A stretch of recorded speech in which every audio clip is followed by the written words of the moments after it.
Hello, everyone. I hope we're all having a wonderful time zone. And if not, well, I hope I can make it just a little bit better.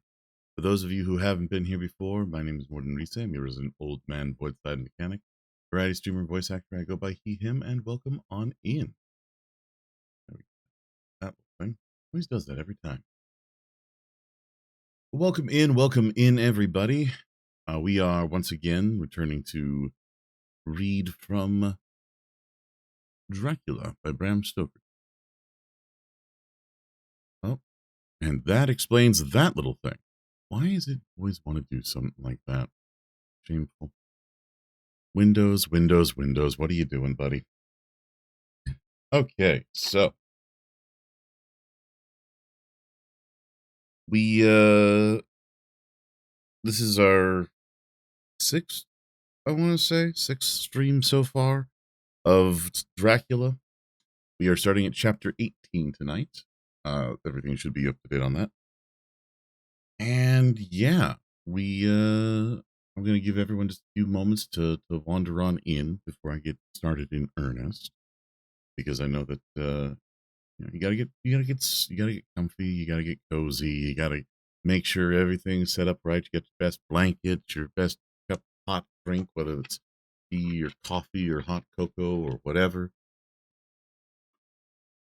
Just get nice and cozy for a tale of death and danger, horror, and the supernatural.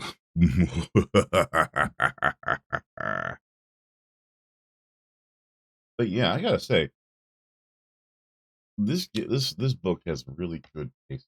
It has just a wonderful slow build of dread, moments of horror and terror, and actually going into like the the stark horror of like having to kill someone that you have loved, which is done repeatedly in like zombie fiction and vampire fiction to a certain degree, where your loved one has turned into a horrible creature of undeath and you have to kill them. And there's a lot of like a lot of tendency for people to kind of shrug it off like, oh yeah, it's no big deal, it's vampire, it's a monster, kill it. But when you're actually pressed for it, when you have to make that decision, most people will look in the face of a loved one and have trouble making those choices. It's a common thing, but a lot of people like to think they're kind of above it. You gotta act macho and tough and be like, I would survive the zombie apocalypse because I'm a big, tough dude. I'm like, y'all wouldn't even have socks. Like, most people don't know what it would take. Like, if a society were to crash around you, the people who can do basic crafts, knitting, sewing, that kind of stuff, are going to be in way more high demand than people who can shoot gun good, kill zombie. People forget how much of society is people doing simple things for one another for the express purpose of making it through the day. So, in any event, can I help you? Stormcloud is being spicy again today. Hi. Hi. So, you want to say hi? No? Microphone won't hurt you.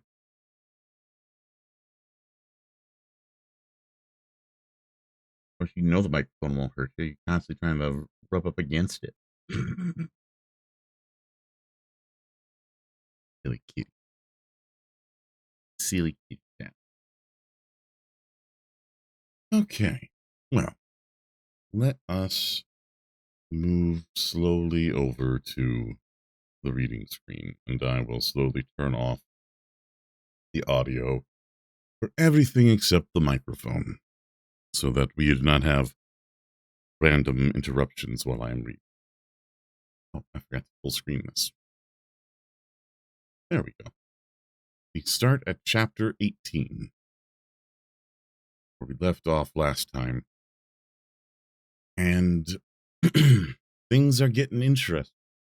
As a note, I should bring up there is a fantastic board game. I don't know if it's still available. I don't know if it's in print or not. I'm actually gonna look it up here. But there's a board game based on the book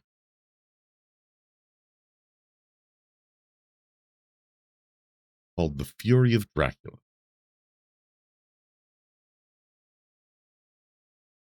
I think that's it.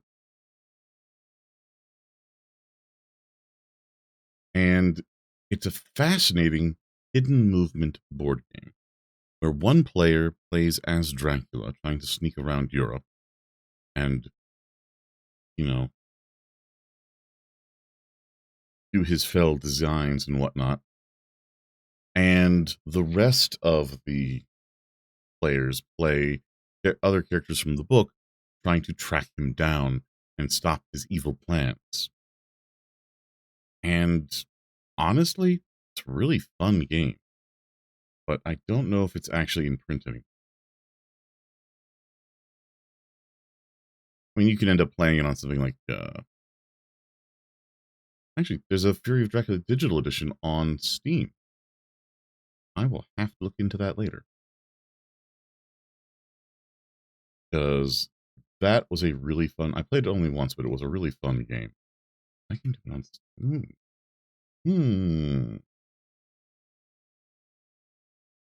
Gonna just bookmark that for later.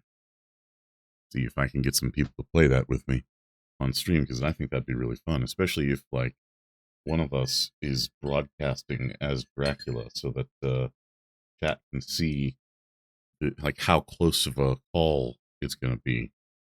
It was a really interesting game because there's hidden movement, and so you like flip down all your cards of where you're going as Dracula, and as you take a turn, that card moves down plus whatever like little traps you left there.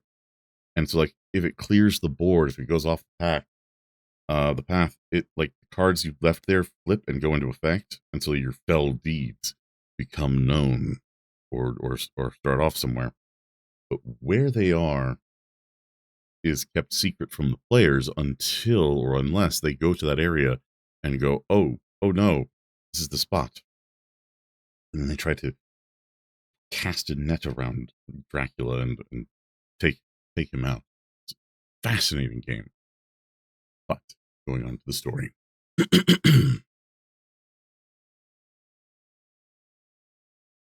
Dracula by Bram Stoker. Chapter 18. Dr. Seward's Diary. 30th of September. I got home at 5 o'clock and found that Goldaming and Morris had not only arrived, but had already studied the transcript of the various diaries and letters which Harker and his wonderful wife had made and arranged. Harker had not yet returned from his visit to the carrier's men, of whom Dr. Hennessy had written to me. Mrs. Harker gave us a cup of tea, which I can honestly say that, for the first time since I have lived in it, this old house seemed like home. When we had finished, Mrs. Harker said, "Dr. Stewart, may I ask a favor? I want to see your patient, Mr. Renfield. Do let me see him. What you have said of him in your diary interests me so much." She looked so appealing and so pretty that I could not refuse her, and there was no possible reason why I should, so I took her with me. When I went into the room, I told the man that a lady would like to see him, to which he simply answered, "Why?" "She is going through the house and wants to see everyone in it," I answered. "Oh, very well," he said. "Let her come in, by all means, but just wait a minute till I tidy up the place." His method of tidying was peculiar. He simply swallowed all of the flies and spiders in the boxes before I could stop him. It was quite evident that he feared or was jealous of some interference. When he had got through with his disgusting task, he said cheerfully, "Let the lady come in," and sat down on the edge of his bed with his head down, or with his eyelids raised so that he could see her as she entered. For a moment I thought that he might have some homicidal intent. I remembered how quiet he had been just before he attacked me in my own study, and I took care to stand where I could seize him at once if he attempted to make a spring at her. She came into the room with an easy gracefulness which would at once command the respect of any lunatic, for easiness is one of the qualities mad people most respect. She walked over to him, smiling pleasantly, and held out her hand. "Good evening, Mr. Renfield," she said. Or said she, "You see, I know you, for Dr. Seward has told me of you." He made no immediate reply, but eyed her all over intently with a set frown upon his face. This look gave way to one of wonder, which merged in doubt. Then, to my intense astonishment, he said, "You're not the girl the doctor wanted to marry, are you? You can't be, you know, for she's dead." Mrs. Harker smiled sweetly as she replied, "Oh, no, I have a husband of my own, to whom I was married before I ever saw Dr. Seward, or he me. I am Mrs. Harker." "And what are you doing here?" "My husband and I are staying on a visit with Dr. Seward." "Then don't stay." "But why not?" I thought this style of conversation might not be pleasant to Mrs. Harker any more than it was to me, so I joined in. "How did you know I wanted to marry anyone?"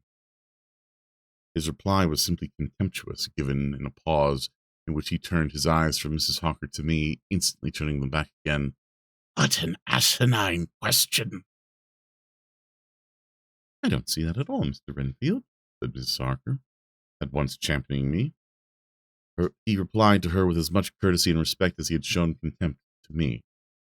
You will, of course, understand, Mrs. Harker, that when a man is so loved and honored as our host is, everything regarding him is of interest in our little community.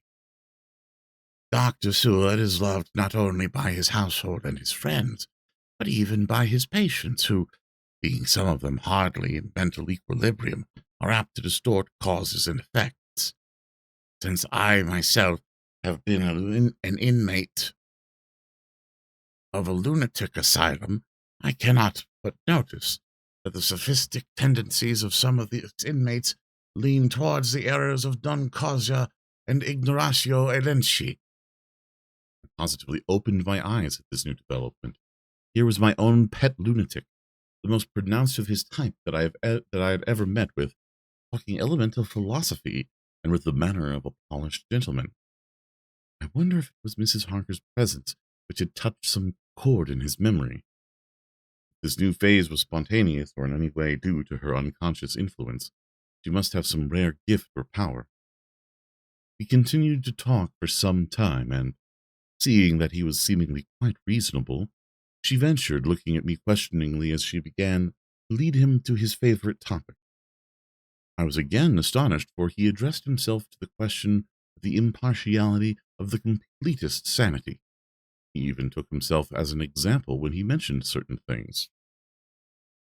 Why, I myself am an instance of a man who had a strange belief. Indeed, it was no wonder that my friends were alarmed and insisted on my being put under control. I used to fancy that life was a positive and perpetual entity, and that by consuming a multitude of live things, no matter how low in the scale of creation, one might indefinitely prolong life.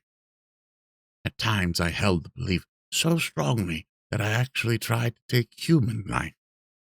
The doctor here will bear me out that on one occasion I tried to kill him for the purpose of strengthening my vital powers by the assimilation with my own body of his life through the medium of his blood, relying, of course, on the scriptural phase, for the blood is life. Though, indeed, the vendor of a certain nostrum has vulgarized the truism to the very point of contempt. Isn't that true, doctor? I nodded assent, for I was so amazed that I hardly knew what to either think or say. It was hard to imagine that I'd seen him eat up his spiders and flies not 5 minutes before. Looking at my watch, I saw that I should go to the station to meet Van Helsing, so I told Mrs. Harker that it was time to leave. She came at once, after saying pleasantly to Mr. Renfield, "Goodbye, and I hope I may see you often, under auspices pleasanter to yourself." To which, to my astonishment, he replied, Goodbye, my dear. I pray God I may never see your sweet face again. May he bless and keep you.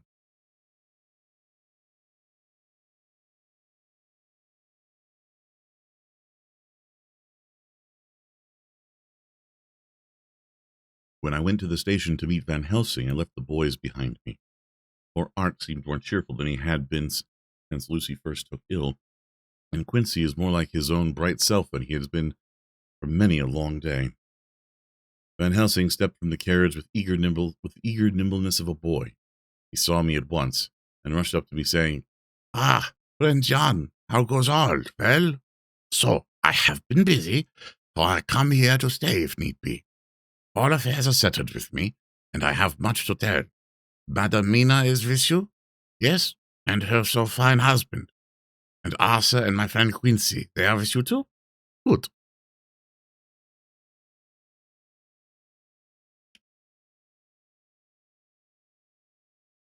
As I drove to the house, I told him of what had passed, and how my own diary had come to be of some use through Mrs. Harker's suggestion, at which the professor interrupted me.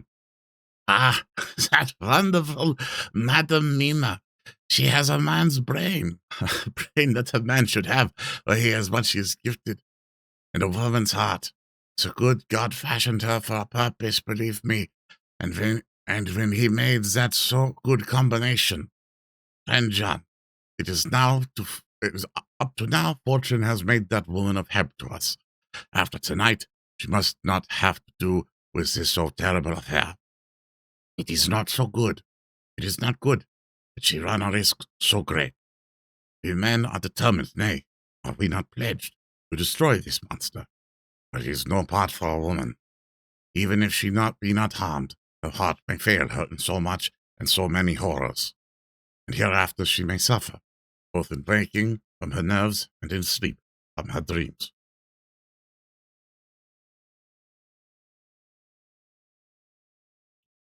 And besides, she is young woman and not so long married.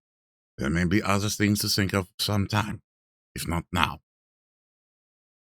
You tell me she has wrote all, then she must consult with us. But tomorrow she say goodbye to this work, and we go alone.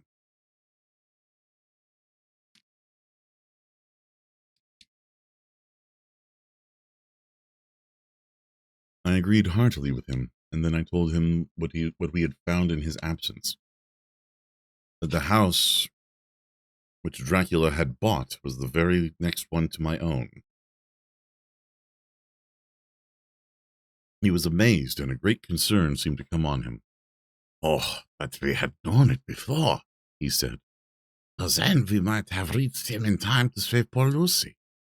However, the milk that he spilled cries not out afterwards, as you say. We shall not think of it, but go on our way to the end. He then fell into a silence that lasted until we entered my own gateway. Before we went to prepare for dinner, he said to Mrs. Harker, I am told, Madam Mina, by my friend John, that you and your husband have put up in exact order all things that have been up to this moment. Not up to this moment, Professor, she said impulsively, but up to this morning. But why not up to now? We have seen hitherto how good light all the things have made. All little things have made. Sorry. We have seen hitherto how good light all the little things have made. Sir. Well,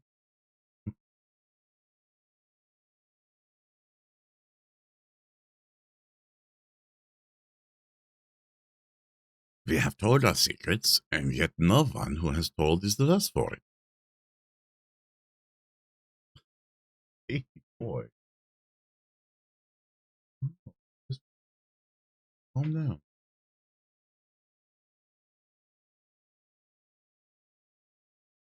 Mrs. Harker began to blush, and taking a paper from her pocket, she said, Dr. Van Helsing, will you read this and tell me if it must go in? It is my record of today. I, too, have seen the need of putting down at present everything, however trivial, but there is little in this except what is personal. Must it go in? The professor read it over gravely, handed it back, saying, It need not go in if you do not wish it, but I pray that it may. It can but make your husband love you more, and all of us, your friends, more honor you, as well as more esteem and love. She took it back with another blush and a bright smile. And so now, up to this very hour, all the records we have are complete and in order. The professor took away one copy to study after dinner, and before our meeting, it is fixed for 9 o'clock. The rest of us have already read everything, so that when we meet in the study, we shall all be informed as to facts. We can arrange our plan of battle with this terrible and mysterious entity. I'm going to need a moment, everybody. I do apologize. Big Puppy is making a big fuss behind.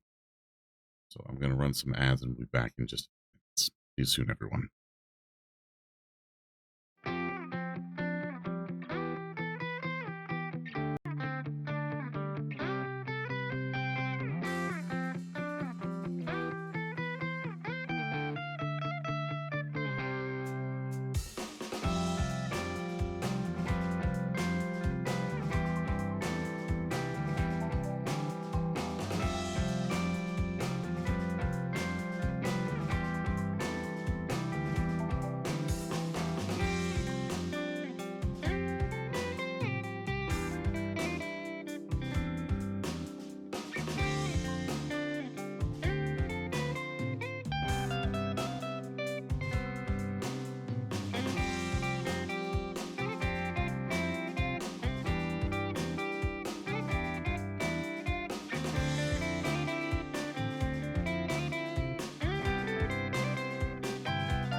All right, we are back. Sorry about that, everybody.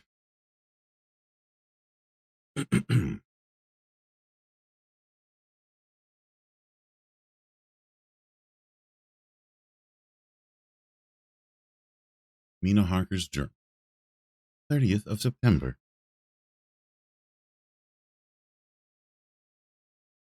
When we met in Dr. Seward's study 2 hours after dinner, which had been at 6 o'clock, we unconsciously formed a sort of board or committee. Professor Van Helsing took the head of the table, which Dr. Seward motioned as he came into the room. He made me sit next to him on his right and asked me to act as his secretary. Jonathan sat next to me. Opposite us were Lord Godalming, Dr. Seward, and Mr. Morris. Lord Godalming being next to the professor, and Dr. Seward at the center. The professor said, I may, I suppose, take it that we are all acquainted with the facts that are in these papers. We all expressed assent, and he went on. Then it were, I think, good that I tell you something of the kind of enemy with which we have to deal. I shall then make it known to you something of the history of this man, which has been ascertained for me, so that we can discuss how we shall act, and can take our measure according. There are such beings as vampires. Some of us have evidence that they exist.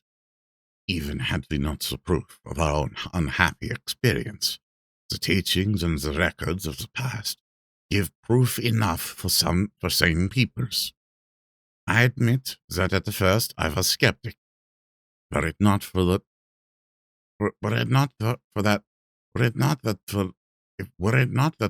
through long years I have trained myself to keep an open mind, I could not have believed until such time as the fact thunder on my ear.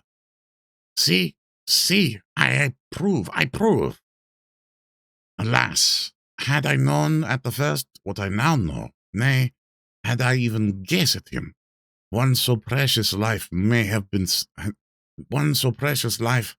spared to many of us who did love her. But that is gone, and we must so work that other poor souls perish not, whilst we can save. The Nosferatu do not die like the bee when he stings once. He is only stronger, and being stronger, have yet more power to work evil. This vampire, which is amongst us, is of himself so strong in person as 20 men. He is of cunning more than mortal, for his cunning be the growth of ages. He hath still the aids of necromancy, which, as his etymology imply, divination by the dead, and all the dead that he can come nigh to are for him at command. He is brute, and he is more than brute. He is devil and callous, and the heart of him is not, he can.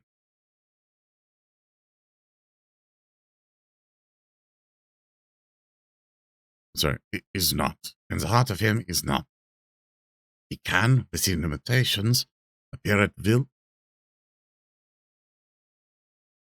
when and where, and in any of the forms that are to him.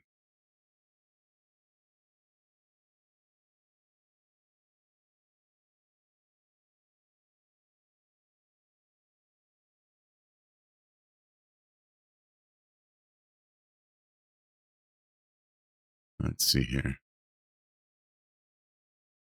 He can, within his range, direct elements. The storm, the fog, the thunder, he can command all of the meaner things. The rat and the owl and the bat, the moth, the fox and the wolf. He can grow and become small. He can at times vanish and come unknown. How then are we to begin our strike to destroy him? How shall we find his lair? Having found it, how can we destroy? My friends, this is much. It is a terrible task that we undertake, and there may be consequences to making the brave shudder. For if we fail in this our fight, he must surely win, and then where end we? Life is nothings, I heed him not. But to fail here, it is not mere life or death. It is that what we become as him, that we henceforward become foul things of the night like him, without heart or conscience, preying on the bodies and the souls of those we love best. To us forever are the gates of heaven shut, or who shall open them to us again? We go on for all time, abhorred by all, a blot on the face of God's sunshine, an arrow in the side of him who died for man. But we are face to face with duty, and in such case must we shrink? For me, I say no. But then I am old, and life with his sunshine, his fair places, his song of birds, his music and his love lie far behind. You others are young. Some have seen sorrow, but there are fair days yet in store. What say you? Whilst he was speaking, Jonathan had taken my hand. I feared, oh so much, that the appalling nature of our danger was overcoming him when I saw his hand stretch out. It was life to me to feel its touch, so strong, so self-reliant, so resolute. A brave man's hand can speak for itself. It does not even need a woman's love to hear its music. When the professor had done speaking, my husband looked in my eyes, and I in his. There was no need for speaking between us. I answer for Mina and myself, he said. Count me in, Professor, said Mr. Quincy Morris, laconically as usual. I am with you, said Lord Godalming. For Lucy's sake, if for no other reason. Dr. Seward simply nodded. The professor stood up, and after laying his golden crucifix on the table, held out his hand on either side. I took his right hand, and Lord Godalming his left. Jonathan held my right with his left and stretched across to Mr. Morris. So as we all took our hands, our solemn compact was made. I felt my heart icy cold, but it did not even occur to me to draw back. We resumed our places, and Dr. Van Helsing went on with a sort of cheerfulness which showed that the serious work had begun. It was to be taken as gravely and in as businesslike a way as any other transaction of life.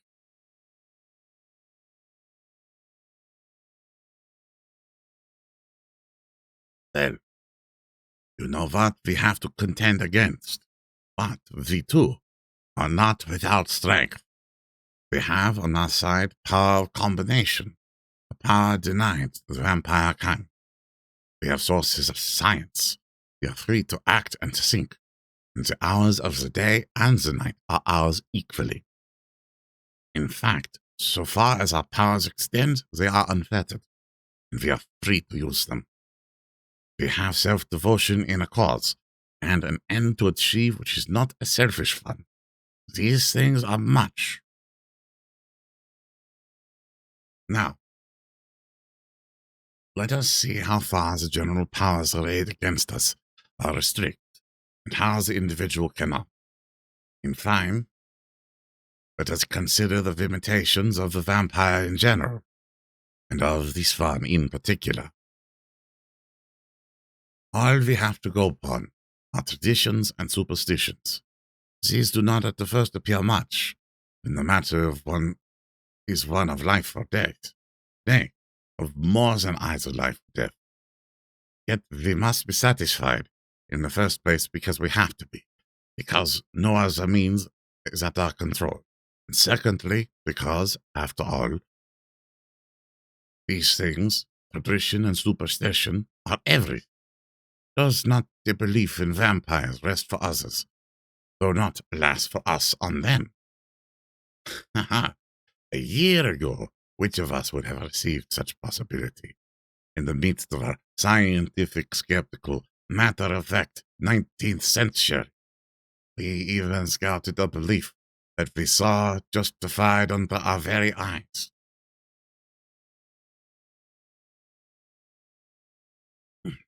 Take it, then, that the vampire, when the belief of his limitations and his cure, rest for the moment on the same base. For, let me tell you, He is known everywhere that man has been. In old Greece, in old Rome. He flourished in Germany all over, in France, in India, even in the Chernobyl, and in China, so far away from us in all ways. There even he is. There even is he, and the peoples fear him at this day. He hath followed the wakes of the Berserker Icelander, and the Hun, the Slav, the Saxon, the Magyar, so far then that we have all we may act upon. Let me tell you that this is let me tell you that very much of the beliefs are justified by what we have seen in our own so unhappy experience. The vampire live on, and cannot die as mere passage of time. By mere passage of time, he can flourish when that he can fatten on the blood of the living. Even more, we have seen amongst us that he can grow even younger, that his vital faculties grow strenuous, and seem as though they have refreshed themselves when his special pabulum is plenty. But he cannot flourish without this diet. He eat, not as others. Even friend Jonathan, who lived with him for weeks, and did never see him eat. Never. He throws no shadow. He make in the mirror no reflect. Again Jonathan observed. He has the strength of many in his hand.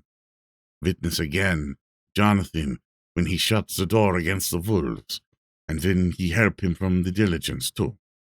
He can transform himself to wolf, as we gather from the ship arrival in Whitby, where he tear open the door. He can be as a bat, as Madalina saw him on the window by Whitby, and as friend John saw him fly from so near house, and as my friend Quincy saw him at the window of Miss Lucy.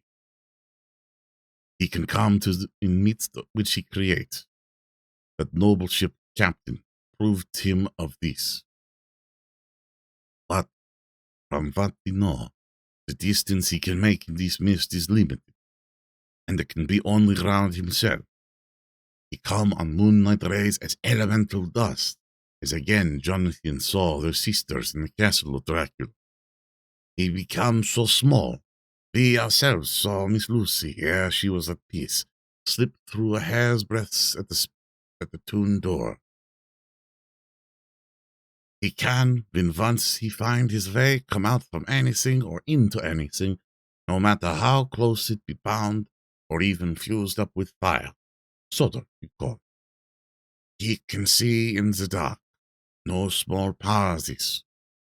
In a world which is one half shut from the light. But hear me through.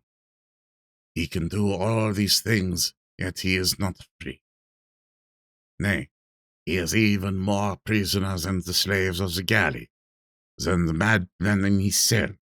He cannot go where he lists. He who is not of nature has yet to obey some of nature's laws. Why, we know not. He may not enter anywhere at the first, unless there be someone of the household who bid him to come. So afterwards he can come as he please. His power ceases, as does that of all evil things, at the coming of the day. Only at certain times can he have limited freedom. If he be not at the place whither he is bound, he can only change himself at noon, or at exact sunrise or sunset. These things we are told, and in this record of ours we have proof by inference. Thus, wherever he can go do as he will within his limit. When we have his earth home, his coffin home, his hell home, the place unhallowed, as we saw when he went to the grave of the suicide at Whitby. Still, at other time, he can only change when the time come. It is said, too, that he could only pass running water at the slack or the flood of the tide. Then there are things which so afflict him that he has no power, as the garlic that we know of. And as for things sacred, such as the symbol, the crucifix, that was amongst even now, when we resolve, to them he is nothing. but in their presence, he take his place far off and silent with respect. There are others too, which I shall tell you of. Best in our seeking, we may need them. The branch of wild rose on his coffin, keep him that he might move not from it. A sacred bullet fired into the coffin, kill him, so that he be true dead. And as for the stake through him, we know already of its piece. For the cut off head that giveth rest. We have seen it with our eyes.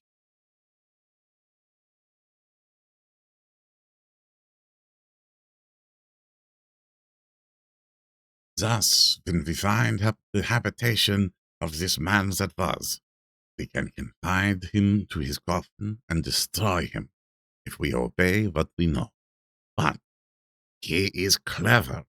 I have asked my friend Arminius of Budapest University to make his record, and from all the means that are, he tell me of what he has been. He must indeed have been that voivode Dracula, who won his name against the Turks, over the great river on the very frontier of Turkeyland. If it be so, then he was no common man, for in that time, and for centuries after, he was spoken of as the cleverest and the most cunning, as well as the bravest of the sons of the land beyond the forest. That mighty brain and that iron resolution went with him to his grave, and are even now arrayed against us.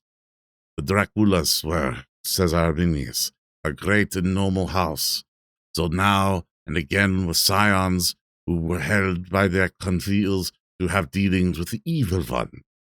They learned his secrets in the Scholomance amongst the mountains over Lake Herbenstadt, where the devil claims the 10th scholar as his due. In the records of words such as Stragoica, witch, Ordog, Mpoko, Satan, and hell, and in one manuscript this very Dracula is spoken as vampire, which we all understand too well.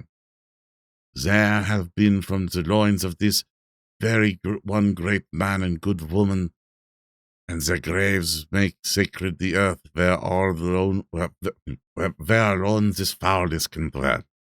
For it is not the least of its terrors that this evil thing is rooted deep in all good, in soil barren of holy memories that cannot rest.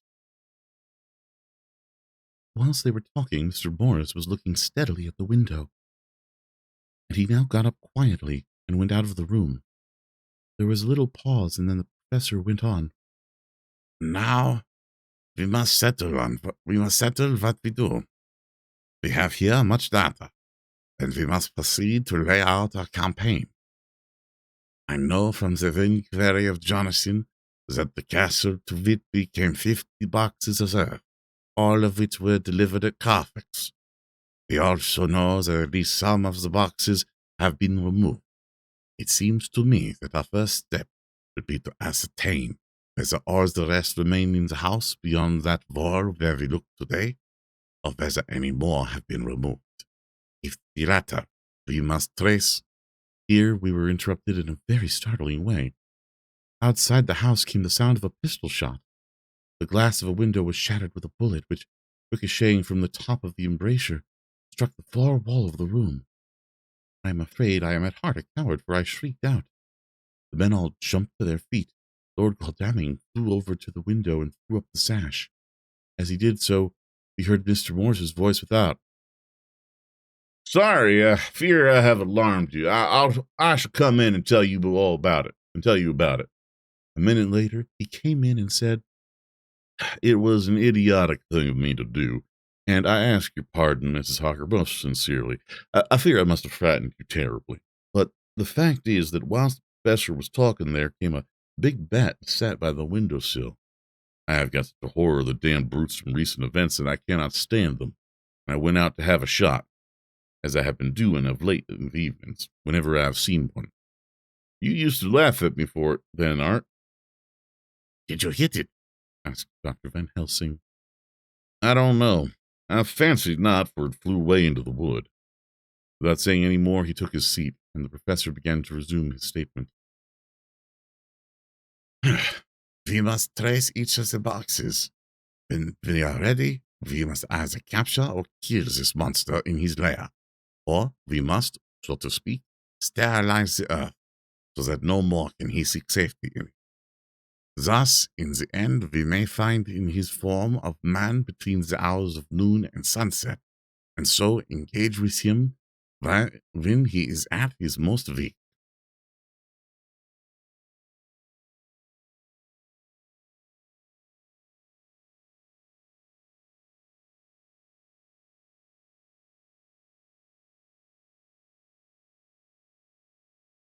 And now, for you, Madam Mina. This night is the end until all be well. You are too precious to us to have such risk. When we part tonight, you no more must question. We shall tell you all in good time. We are men and are able to bear, but you must be our star and our hope. And we shall act all the more free that you are not in danger such as we are. All of the men, even Jonathan, seemed relieved, but it did not seem to me good that they should brave danger and perhaps lessen their safety, strength being best safety, through care of me. But their minds were made up, and though it was a bitter pill for me to swallow, I could say nothing save to accept their chivalrous care of me. Mr. Morris resumed the discussion. As there is no time to lose, I vote we have a look at his house right now. Time is everything with him. Swift action on our part may save another victim. I own that my heart began to fail me when the time for action came so close.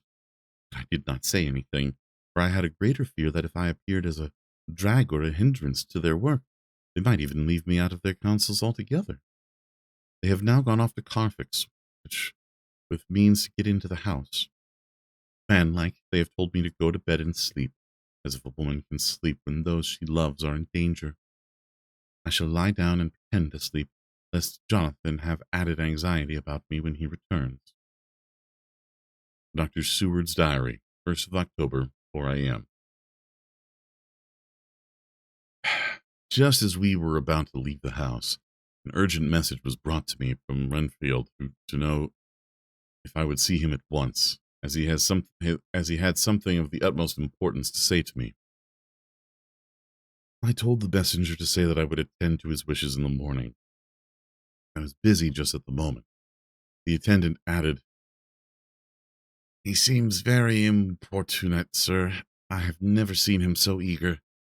I don't know but what, if you don't see him soon, he will have one of his violent fits." I knew the man would not have said this without some cause, so I said, "All right, I'll go now."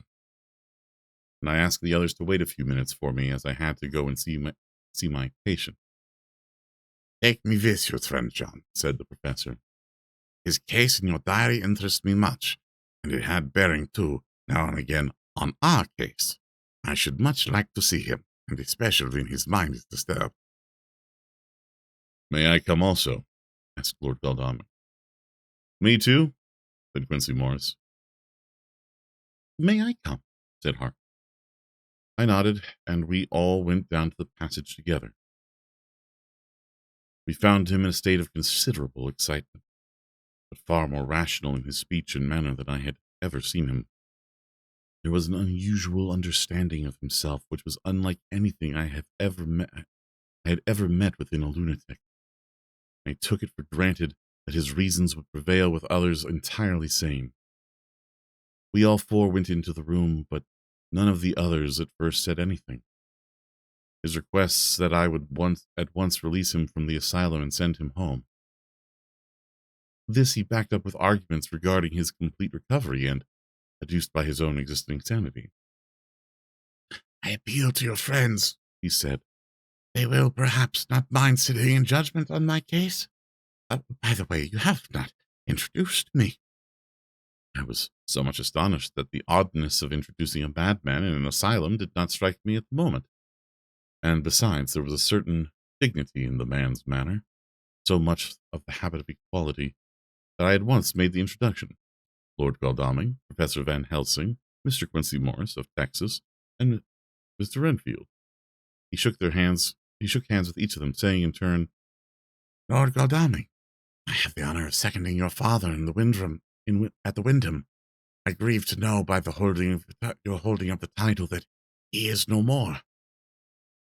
He was a man loved and honored by all who knew him, and in his youth he was, as I have heard, the inventor of a Burt rum punch, much patronized on Derby night. Mr. Morris, you should be proud of your great state. Its reception into the Union was a precedent which may have far-reaching effects hereafter, when the pole and the tropics may hold alliance to the stars and stripes. Power of treaty may yet prove a vast engine of enlargement, when the Monroe Doctrine takes its true place as a political fable. What shall any man say of his pleasure at meeting Van Helsing? Sir, I make no apology for dropping all forms of conventional prefix. When an individual has revolutionized therapeutics by his discovery of the continuous evolution of brain matter, conventional forms are unfitting, since they would seem to limit him to one of a class. You gentlemen who, by nationality, by heredity, or by the possession of natural gifts, are fitted to hold your respective places in the moving world, I take witness that I am sane as at least the majority of men who are in full possession of their liberties. And I am sure that you, Dr. Seward, humanitarian and medical jurist as well as scientist, will deem it a moral duty to deal with me as one to be considered as under exceptional circumstances. He made this last appeal with a courtly air of conviction, which was not without its own charm. I think we were all staggered.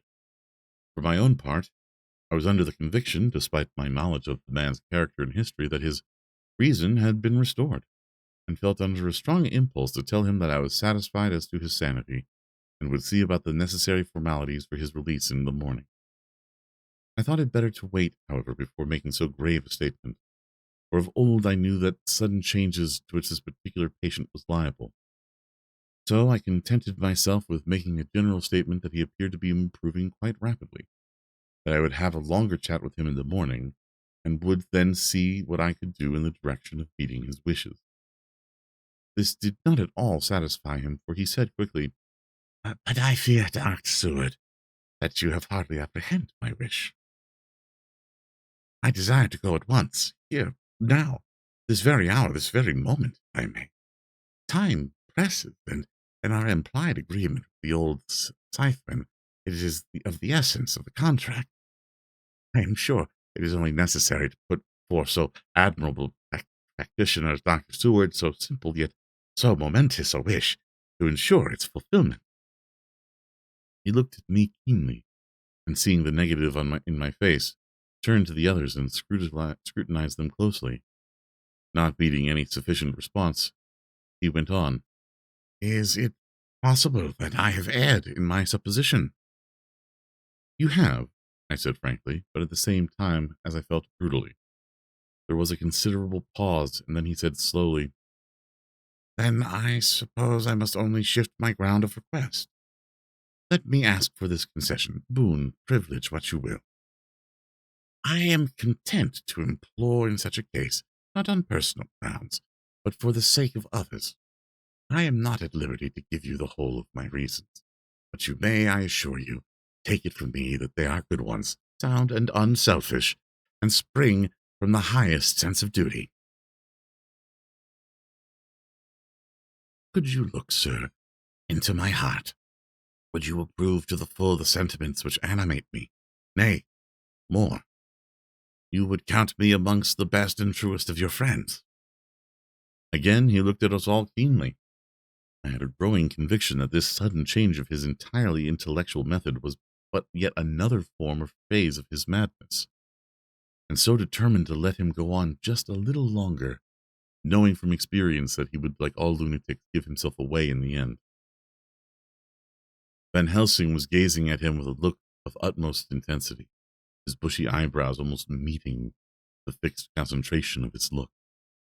He said to Renfield in a tone which did not surprise me at the time, but I only thought of it afterwards, for it was of as of one addressing an equal. Can you not tell frankly your real reason for wishing to be free tonight? I will undertake that if you will satisfy even me, a stranger, without prejudice, and with the habit of keeping an open mind. Dr. Seward will give you, at his own risk and on his own responsibility, the privilege you seek. He shook his head sadly, and the look of poignant regret on his face. The professor went on. Come, sir, bethink yourself. You claim the privilege of reason in the highest degree, since you seek to impress us with your complete reasonableness.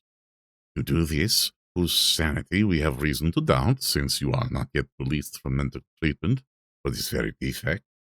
If you will not help us in our effort to choose the wisest course, how can we perform the duty to which yourself put upon us?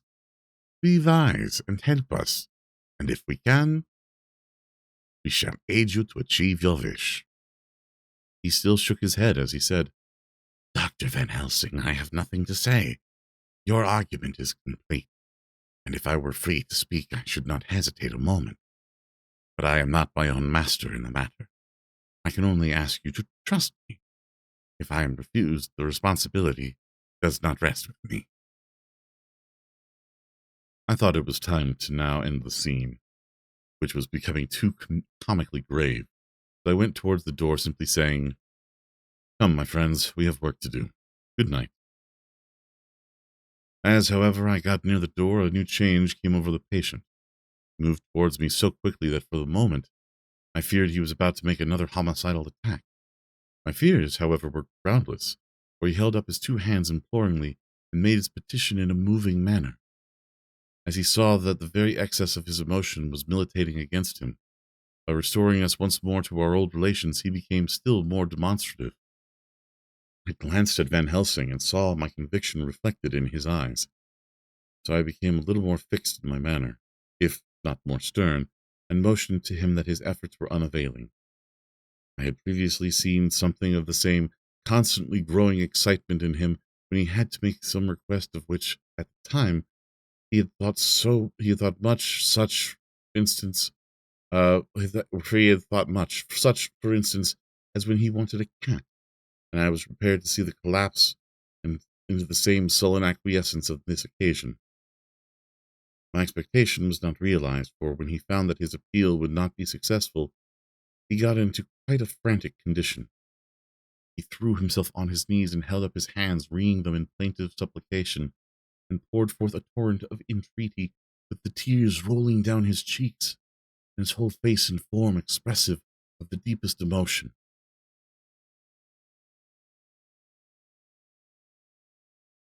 Let me entreat you, Dr. Seward. Oh, let me implore you to let me out of this house at once. Send me away how you will, and where you will. Send keepers with me, with whips and chains. Let them take me in a strait waistcoat, manacled and leg-ironed, even to a jail. But let me go out of this. You don't know what you do by keeping me here. I'm speaking from the depths of my heart, from my very soul.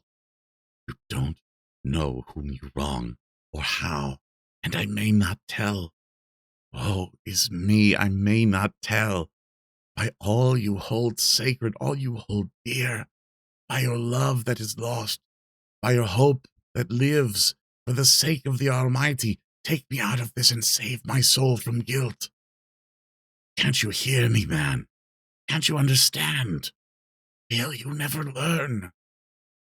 Don't you know that I am sane and earnest now, that I am no lunatic in a mad fit, but a sane man fighting for his soul? Oh, hear me, let me go, let me go, let me go. I thought that the longer this went on, the wilder he would get, and so would bring on a fit, so I took him by the hand and raised him up. Come, I said sternly, no more of this. We have had quite enough already. Get to your bed and try to behave more discreetly. He suddenly stopped and looked at me intently for several moments. Then, without a word, he rose and, moving over, sat down on the side of the bed. The collapse had come, as on the former occasion, just as I had expected.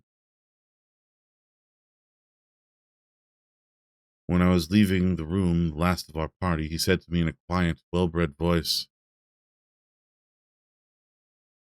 I will trust Dr. Seward. Do me the justice to bear in mind later on that I did what I could to convince you tonight. End of chapter 18. Ooh, that was interesting. Also, hello, Neon. Hello, Psycho. Good to see you both. I hope you're both well.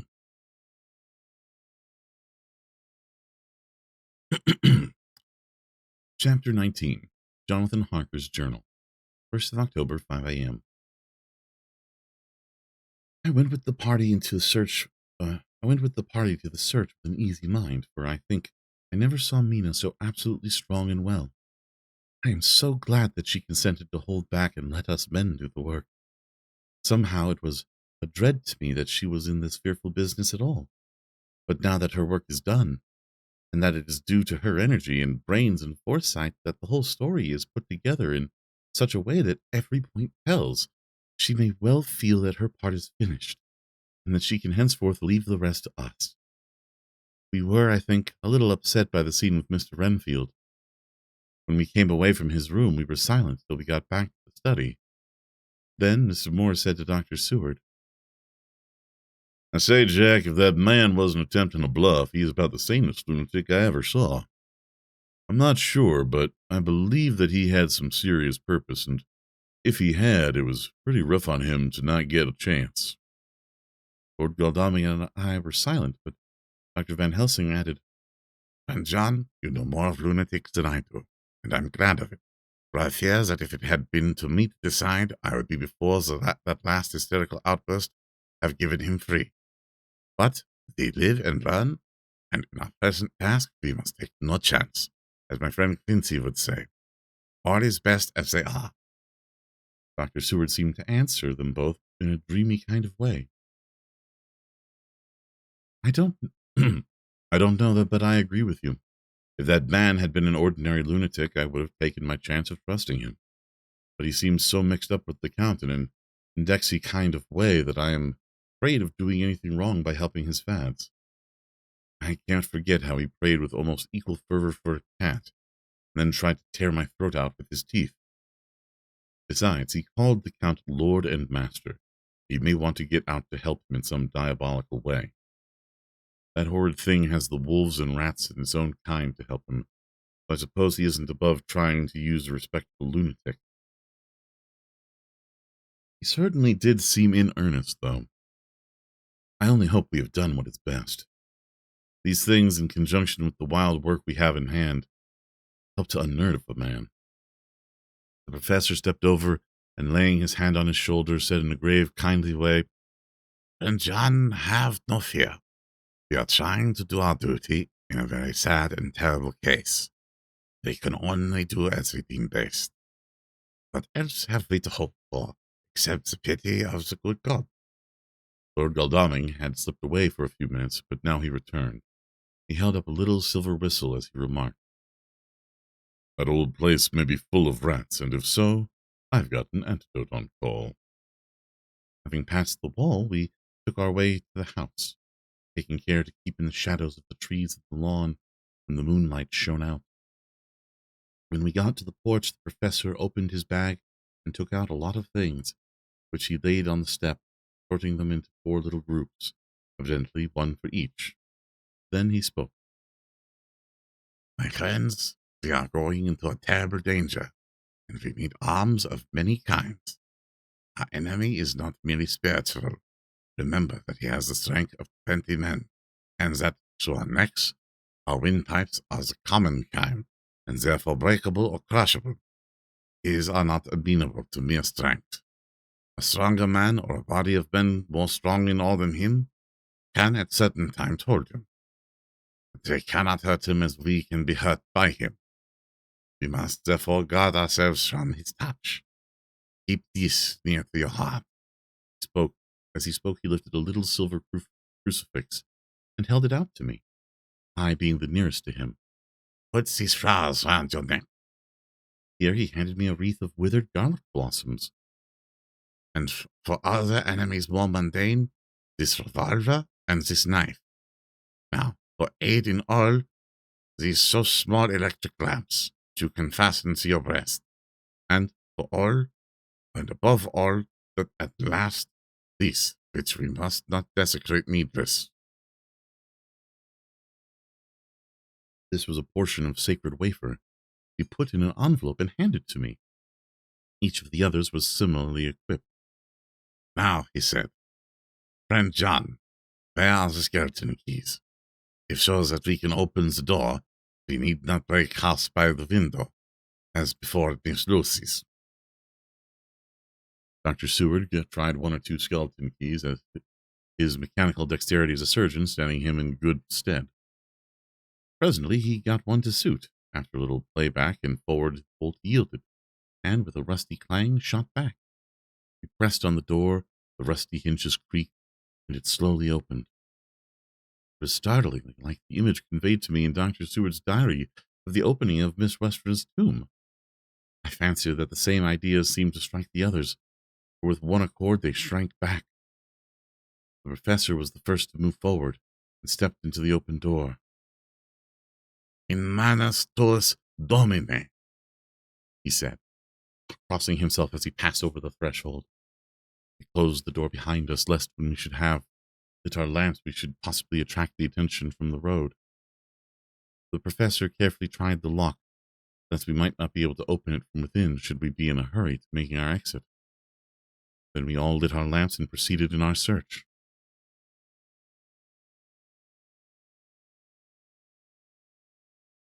The light from the tiny lamps fell in all sorts of odd forms as the rays crossed each other, or the opacity of our bodies grew great shadows. I could not for my life get away from the feeling that there were some one else amongst us. I suppose it was the recollection so powerfully brought home to me by the grim surroundings of that terrible experience in Transylvania. I think the feeling was common to us all, for I noticed that the others kept looking over their shoulders at every sound and at every new shadow, just as I felt myself doing. The whole place was thick with dust, the floor seemingly inches deep except where there were recent footsteps, in which on holding down my lamp I could see marks of hobnails where the dust was cracked. The walls were fluffy and heavy with dust, and in the corners were masses of spiders' webs, whereupon the dust had gathered till they looked like old tattered rags, as the weight had torn them partially down.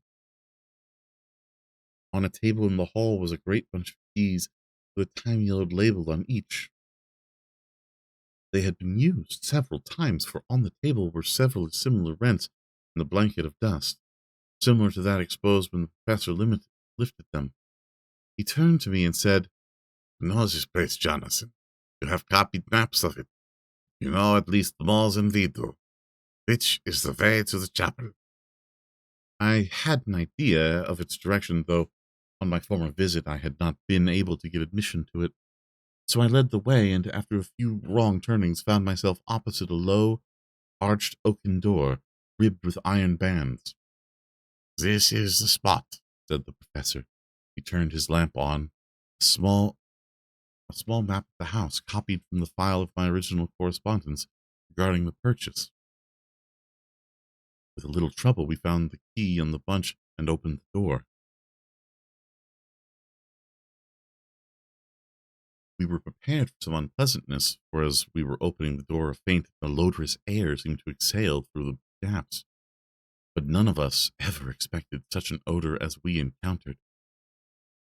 None of the others had met the Count at all at close quarters, and when I had seen him, he was either in the fasting stage of his existence in his rooms, or when he was gloated with fresh blood, in a ruined building open to the air. But here, the place was small, close. Long disuse had made the air stagnant and foul. There was an earthy smell, as of some dry miasma, which came through the fouler air. But as to the odor itself, how shall I describe it? It was not alone that it was composed of all the ills of mortality, with the pungent, acrid smell of blood, but it seemed as though corruption had become itself corrupt.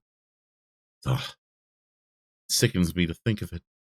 Every breath exhaled by that monster seems to have clung to the place and infested its loathsomeness. Under ordinary circumstances, such a stench would have brought our enterprise to an end.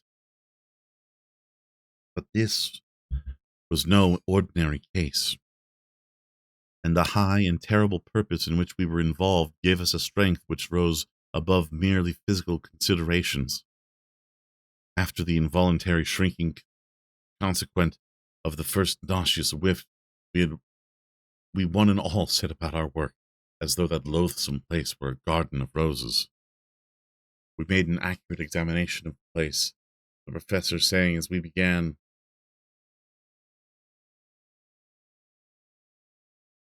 The first thing to see is how many of the boxes are left. We must then examine every hole and corner and cranny and see if we cannot get some clue as to what has become of the rest.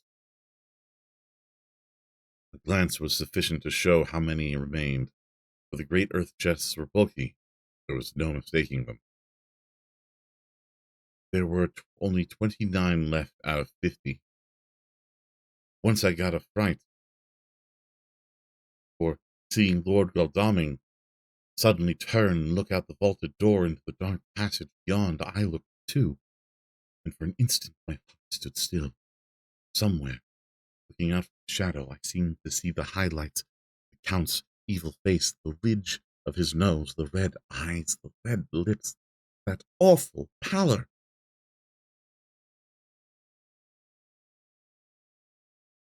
It was only for a moment, for, as Lord Godalming said, I thought I saw a face, but it was only the shadows, and resumed his inquiry. I turned my lamp in the direction and stepped into the passage. There was no sign of anyone, and as there were no corners, no doors, no aperture of any kind, but only the solid walls of the passage, there could be no hiding place even for him. I took it that fear had helped imagination and said nothing. A few moments later, I saw Morris suddenly step back from a corner which he was examining.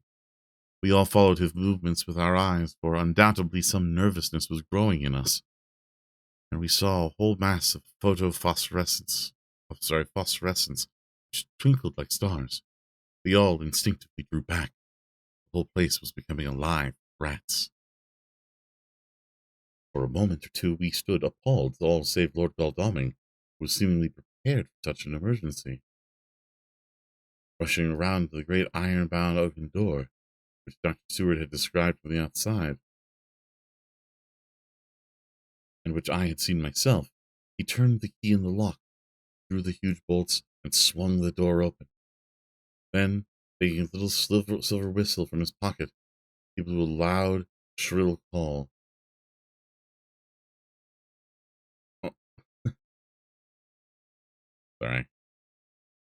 Thing popped into my head. It was answered from behind Dr. Seward's house by the yelping of dogs, and after about a minute, 3 terriers came dashing round the corner of the house. Oh, Gremlin. Unconsciously, we had all moved towards the door, and as we moved, I noticed that the dust had been much disturbed. Boxes which had been taken out had been brought this way.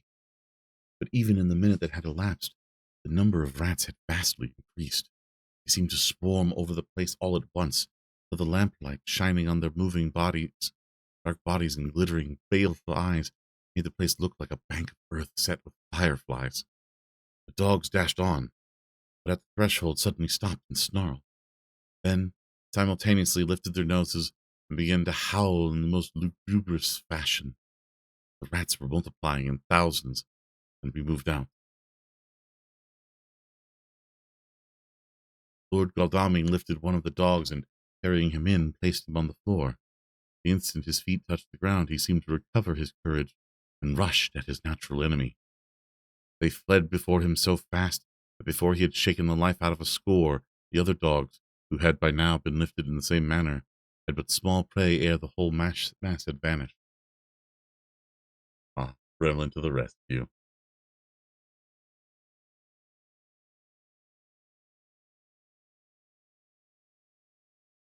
With their going, it seemed as if some evil presence had departed. The dogs frisked about and barked merrily as they made sudden darts at their prostrate foes, and turned them over and tossed them in the air with vicious shakes. We all seemed to find our spirits rise. Whether it was the purifying of the deadly atmosphere by the opening of the chapel door, or the relief which we experienced by finding ourselves in the open, I know not. But most certainly the shadow of dread seemed to slip from us like a robe, and the occasion of our coming lost something of its grim significance, though we did not slacken a whit in our resolution. We closed the outer door and barred and locked it, and bringing the dogs with us, began our search of the house. We found nothing except dusk at extraordinary proportions, and all untouched save for my own footsteps when I had made my first visit. Never once did the dogs exhibit any symptoms of uneasiness, and even when we returned to the chapel they frisked about as though they had been rabbit hunting in a summer wood. The morning was quickening in the east when we emerged from the front. Dr. Van Helsing had taken the key of the hall door from the bunch and locked the door in an orthodox fashion, putting the key into his pocket when he had done. So far, he said, our night has been eminently successful. No harm has come to us such as I feared might be, and yet we have ascertained how many boxes are missing. More than all, I do rejoice that this, our first and perhaps most difficult and dangerous step, has been accomplished without bringing thereinto the most sweet Madam Mina, troubling her waking or sleeping thoughts with sights and sounds and smells of horror, which she might never forget. One lesson, too, we have learned, if it be allowable to argue a particulari, that the brute beasts which are the Count's command are yet themselves not amenable to his spiritual power. For look, these rats that would come to his call, just as from the castle top he summons the wolves to your going and their poor born mother's cry. Though they came to him, they ran pell-mell from the sore little dogs of my friend Arthur. We have other matters before us, other dangers, other fears. But the monster he has not used his power over the brute world for the last time tonight. So be it that he has gone elsewhere. Good. It has given us opportunity to cry check in some ways in this chess game, which we play for the sake of human souls. And now let us go home. The dawn is close at hand, and we have reason to be content with our first night's work. It may be ordained that we have many nights and days to follow. It's full of peril, but we must go on, and from no danger shall we shrink. The house was silent when we got back, save for some poor creature who was screaming away in one of the distant wards, and a low, moaning sound from Renfield's room. Poor wretch was doubtless torturing himself, after the manner of the insane, with needless thoughts of pain. I came to tiptoe to our own room, and found Mina asleep, breathing so softly that I had to put my ear down to hear it. She looks paler than usual. I hope the beating tonight has not upset her.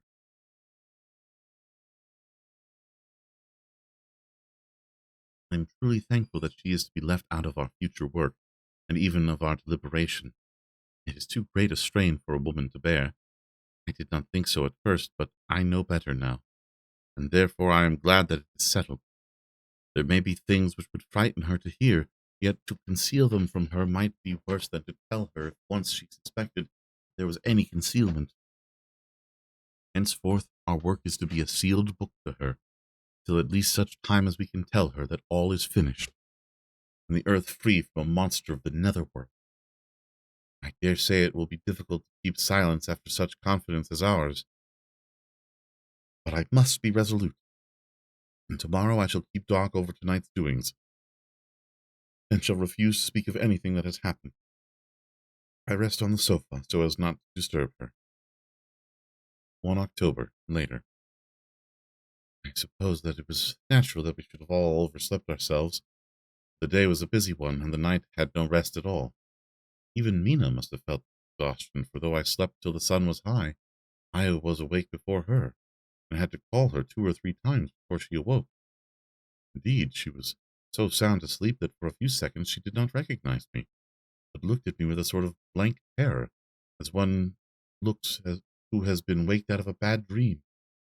She complained a little bit of being tired, and I let her rest till later in the day. We now know of 21 boxes having been removed, and if it be that several were taken in any of these removals, we may be able to trace them all. Such will, of course, immensely simplify our labor, and the sooner the matter is attended to, the better. I shall look up Thomas Snelling today. Dr. Seward's diary.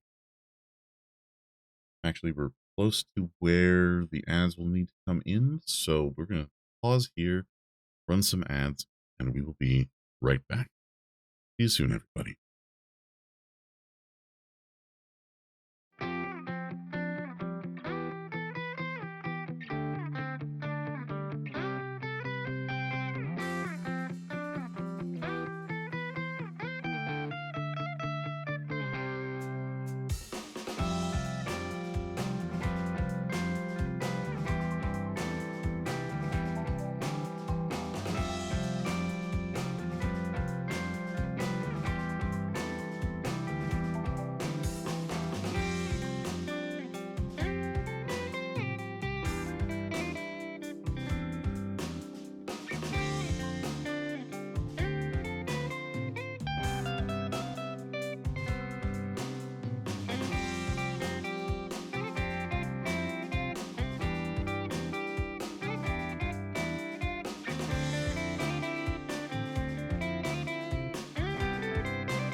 All right, and we are back.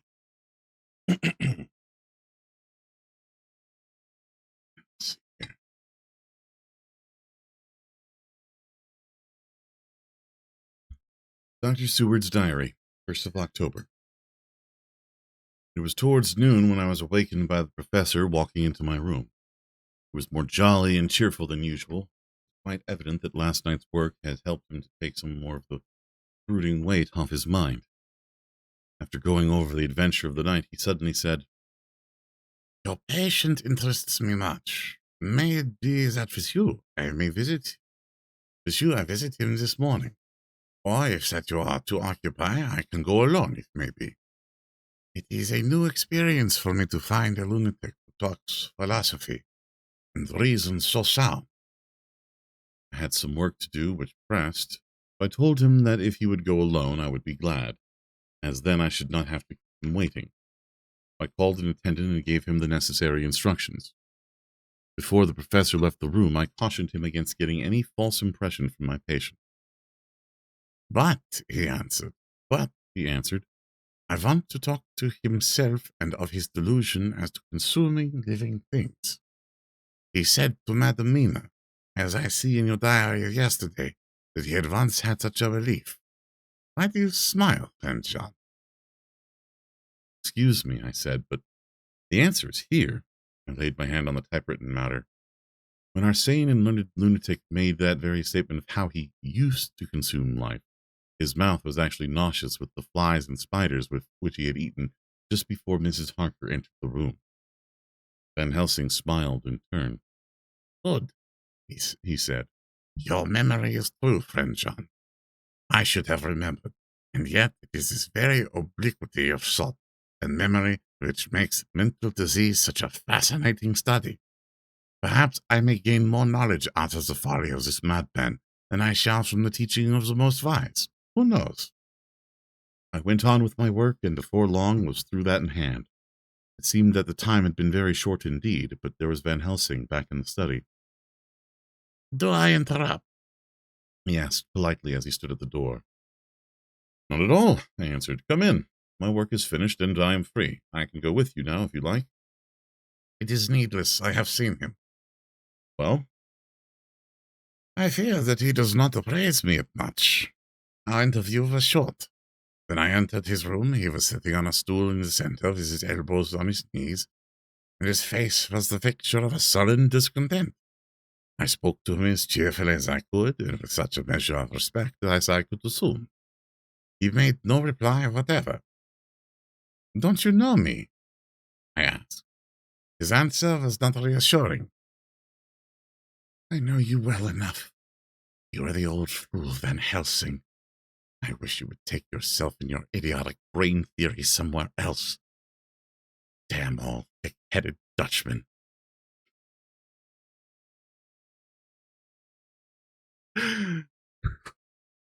Sorry. Not a word more would he say, but sat in his implacable sullenness as indifferent to me as though I had not been in the room at all. Thus departed for this time my chance of much learning from this so clever lunatic. I shall go, if I may, to cheer myself with a few happy words with that sweet-souled Madam Mina. Friend John, it does rejoice me unspeakable that she is no more to be pained, no more to be worried with our terrible things. So we shall miss much her help. He's better so. I agree with you with all my heart, I answered earnestly. I did not want to weaken in this matter. Mrs. Harker is better out of it. Things are quite bad enough for us, all men of the world, and who have been in many tight places in our time. But it is no place for a woman. And if she had remained in touch with the affair, it would have in time infallibly have wrecked her. So Van Helsing has gone to confer with Mrs. Harker and Harker. Quincy and Art are all out following up the clues as to the earth boxes. I shall finish my round of work, and we shall meet tonight. Mina Harker's Journal, 1st of October. It is strange to me to be kept in the dark as I am today, after Jonathan's full confidence for so many years, to see him manifestly avoid certain manners, and those most vital of all. This morning I slept late after the fatigues of yesterday, and though Jonathan was late too, He was the earlier. He spoke to me before he went out, never more sweetly or tenderly, but he never mentioned a word of what happened in the visit to the Count's house.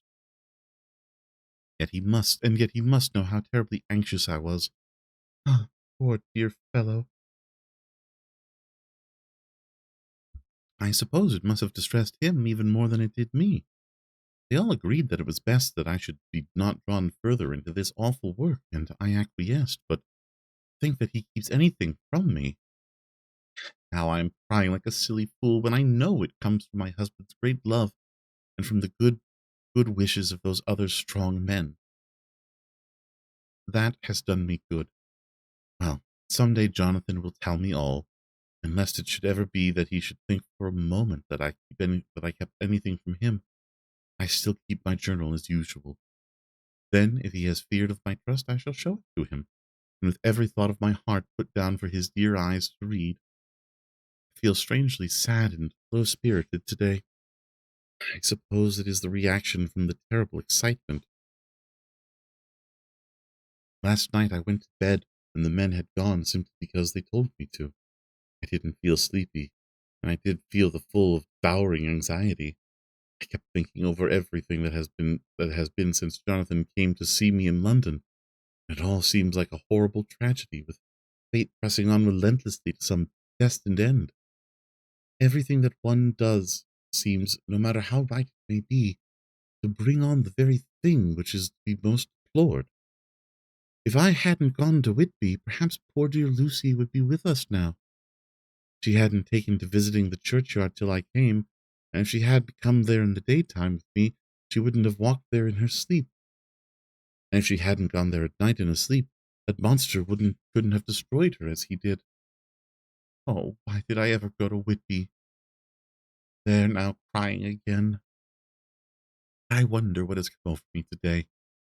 I must hide it from Jonathan, for if he knew that I had been crying twice in one morning, I, who never cried on my own account, and whom he has never caused to shed a tear, the dear fellow would fret his heart out. I shall put a bold face on, and if I do feel weepy, he shall never see it. I suppose it is one of the lessons that we poor women have to learn.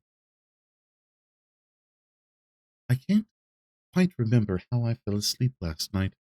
I remember hearing the sudden barking of the dogs and a lot of queer sounds like praying on a very tumultuous scale from Mr. Renfield's room, which is somewhere under this.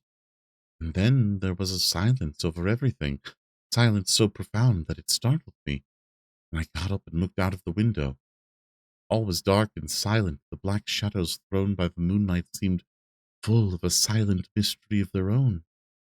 Not a thing seemed to be stirring, but all to be grim and fixed as death or fate, so that a thin streak of white mist that crept with almost imperceptible slowness across the grass towards the house seemed to have a sentience and a vitality of its own.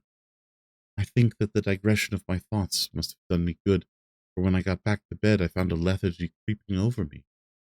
I lay a while, but could not sleep, so I got out and looked out of the window again. The mist was spreading and was now close up to the house, so that I could see it lying thick against the wall, as though it were stealing up the windows.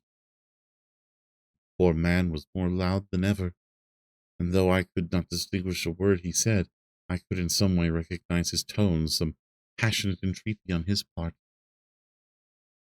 Then there was the sound of a struggle, and I knew that the attendants were dealing with him. I was so frightened that I crept into bed and pulled the clothes over my head, putting my fingers in my ears. I was not then a bit sleepy, at least so I thought, but I must have fallen asleep, for except dreams, I do not remember anything until morning, when Jonathan woke me. I think that it took me an effort and a little time to realize where I was, and that it was Jonathan who was bending over me.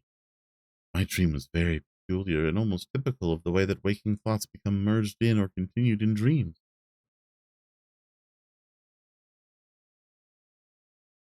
I thought that I was asleep and waiting for Jonathan to come back. I was very anxious about him, and I was powerless to act. My feet and my hands and my brain were weighted so that nothing could proceed at the usual pace, and so I slept uneasily and thought. Then it began to dawn on me that the air was heavy and dank and cold. I put back the clothes from my face and found, to my surprise, that all was dim around. The gaslight which I had left lit for Jonathan, but turned down, came only like a tiny red spark through the fog, which had evidently grown thicker and poured into the room. Then it occurred to me that I had shut the window before I had come to bed. I would have got out to make certain on the point, but some leaden lethargy seemed to chain my limbs and even my will. I lay still and endured. That was all. I closed my eyes, but could still see through my eyelids. It is wonderful what tricks our dreams play us, and how conveniently we can imagine. The mist grew thicker and thicker, and I could see now how it came in, or I could see it like smoke, or with the white energy of boiling water, pouring in not through the window but through the joinings of the door. It got thicker and thicker till it seemed as if it became concentrated into a sort of pillar of cloud in the room, through the top of which I could see the light of the gas shining like a red eye. Things began to whirl through my brain just as the cloudy column was now whirling in the room, and through it all came the scriptural words, "A pillar of cloud by day and of fire by night." Was it indeed some such spiritual guidance that was coming to me in my sleep? But the pillar was composed of both the day and the night guiding. The fire was in the red eye, which at the thought got a new fascination for me, till as I looked, the fire divided and seemed to shine on me through the fog like two red eyes, such as Lucy told me of in her momentary mental wandering when, on the cliff, the dying sunlight struck the windows of St. Mary's Church. Suddenly the horror burst upon me that it was thus Jonathan had seen those awful women growing into reality through the whirling mist in the moonlight. In my dream I must have fainted, for all became black darkness. The last conscious effort imagination made was to show me a livid white face bending over me out of the mist. I must be careful of such dreams, for they would unseat one's reason if there was too much of them. I would get Dr. Van Helsing or Dr. Seward to prescribe me something, which would make me sleep, only that I fear to alarm them. Such a dream at the present time become woven into their fears for me. Tonight I shall strive hard to sleep naturally. If I do not, I shall tomorrow night get them to give me a dose of chloral. That cannot hurt me for once, and it will give me a good night's sleep. Last night tired me more than if I had not slept at all. 2nd of October, 10 p.m. Last night I slept, but did not dream. I must have slept soundly, for I was not waked by Jonathan coming to bed. But the sleep has not refreshed me, for today I feel terribly weak and spiritless. I spent all yesterday trying to read or lying down dozing. In the afternoon, Mr. Renfield asked if he might see me. Poor man, he was very gentle, and when I came away he kissed my hand and bade God bless me. Some way it affected me much. I am crying when I think of him. This is a new weakness, of which I must be careful. Jonathan would be miserable to know if he knew I had been crying. He and the others were out till dinner time, and they all came in tired. I did what I could to brighten them up, and I suppose that the effort did me good, for I forgot how tired I was. After dinner they sent me to bed, and all went off to smoke together, as they said, but I knew that they wanted to tell each other of what had occurred each during the day. I could see from Jonathan's manner that he had had something important to communicate. I was not so sleepy as I should have been, so before they went I asked Dr. Seward to give me a little opiate of some kind, as I had not slept well the night before. He very kindly made me up a sleeping draught, which he gave to me, telling me that it would do me no harm, as it was very mild. I have taken it, and am waiting for sleep, which still keeps aloof. I hope I have not done wrong, for as sleep begins to flirt with me, a new fear comes, that I may have been foolish in thus depriving myself of the power of waking. I might want it. Here comes sleep. Good night. Chapter 20. Jonathan Harker's Journal. 1st of October, evening. I found Thomas Snelling in his house at Bethnal Green, but unhappily he was not in a condition to remember anything. The very prospect of beer to which my expected coming had opened to him had proved too much, and he had begun too early of his expected debauch. I learned, however, from his wife, who seemed a decent poor soul, that he was the only assistant to Smollett, who who of the two mates was the responsible person. So I drove off to Walworth and found Mr. Joseph Smollett at home and in his shirt sleeves, taking a late tea out of a saucer. He is a decent, intelligent fellow, distinctly a good, reliable type of workman, with a headpiece of his own. He remembered all about the incident of the boxes, and from a wonderful dog-eared notebook, which he produced from some mysterious receptacle about the seat of his trousers, and which has hieroglyphical entries in thick, half-obliterated pencil. He gave me the destinations of the boxes. There were, he said, 6 in the carload which he took from Carfax and left at 197 Chickson Street, Mile End, Newtown, and another 6 which he deposited at Jamaica Lane, Bermondsey. If then the Count meant to scatter these ghastly refuges of his all over London, these places were chosen as the first of delivery, that later he might distribute more fully. The systematic manner in which this was done made me think that he could not mean to confine himself to 2 sides of London. He was now fixed on the far east and the north of the northern shore, on the east of the southern shore, and on the south. The north and west were surely never meant to be left out of his diabolical scheme, let alone the city itself, and the very heart of fashionable London in the southwest and west.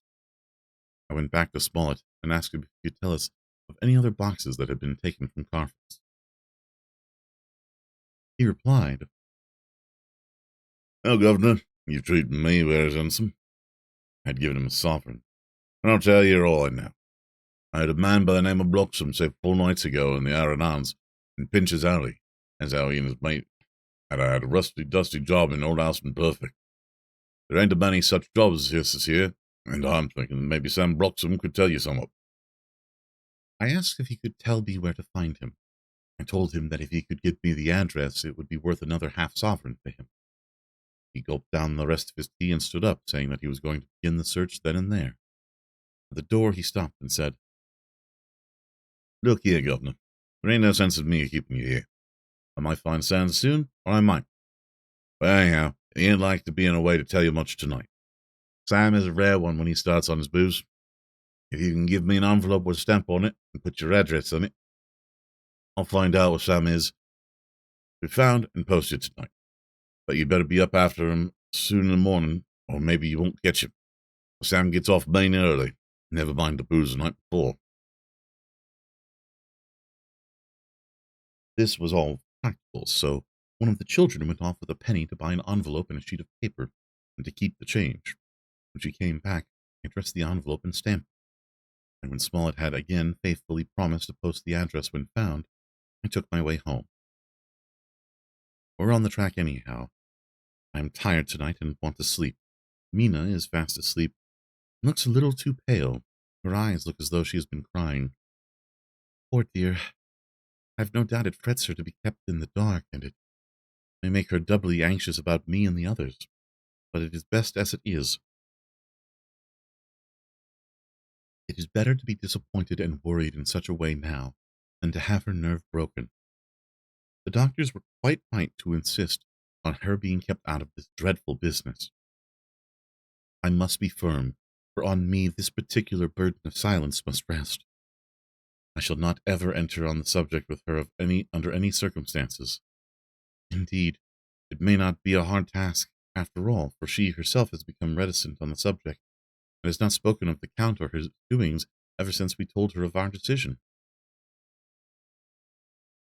2nd of October, evening. A long and trying and exciting day. By the first post I got my directed envelope with a dirty scrap of paper enclosed, on which was written with a carpenter's pencil in a sprawling hand, "Sam Bloxham, Cochrane's 4, Porter's Court, Bartle Street, Walworth. Ask for the dipite."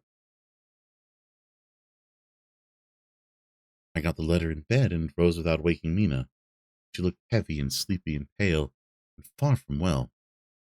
I determined not to wake her, but that when I should return from this new search, I would arrange for her going back to Exeter. I think she would be happier in our new home, in our own home, with her daily tasks to interest her, than in being here amongst us and in ignorance.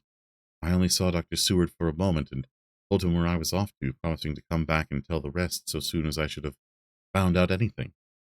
I drove to Walworth and found with some difficulty Potter's Court.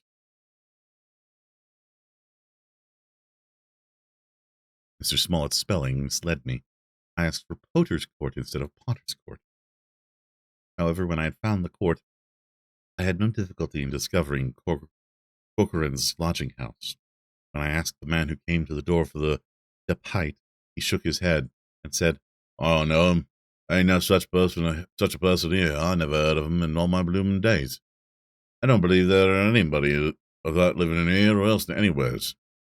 I took out Smollett's letter, and as I read it, it seemed to me that a lesson of the spelling of the name of the court might guide me. "What are you?" I asked. "I'm the deputy," he answered. I saw at once that I was on the right track. Phonetic spelling had again misled me. A half-crown tip with the deputy's knowledge at my disposal. The deputy. Oh, that's amazing. I love it. And I learned that Mr. Bloxam, who had slept off the remains of his beer on the previous night at Corcoran's, had left for his work at Poplar at 5 o'clock that morning. He could not tell me where this place of work was situated, but he had a vague idea that it was some kind of a newfangled warehouse. And with this slender clue, I had to go start for Poplar. It was 12 o'clock before I got any satisfactory hint of such a building, and this I got at a coffee shop, where some workmen were having their dinner.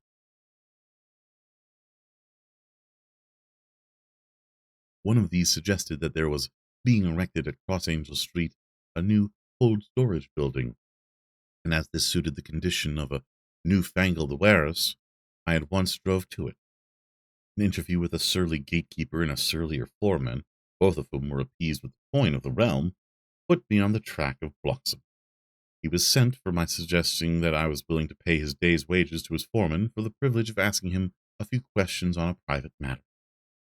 He was a smart enough fellow, though rough of speech and bearing.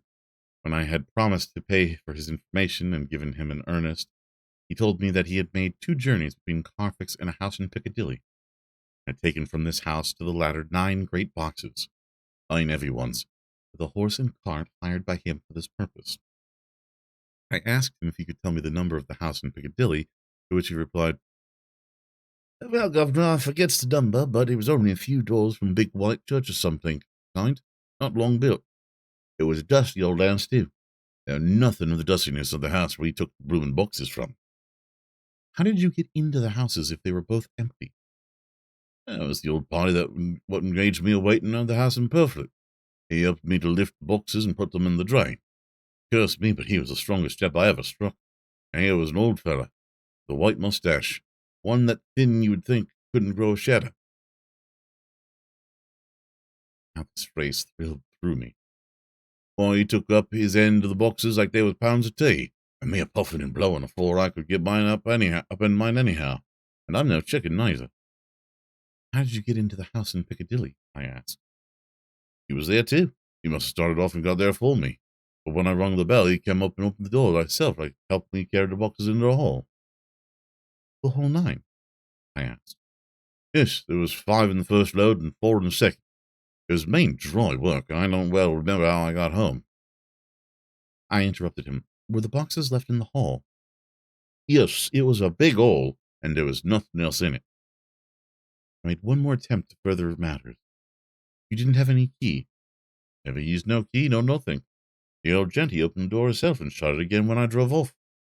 Don't remember the last time, but that was the beer." "And you can't remember the number of the house?" "No, sir, but you needn't have no difficulty about that.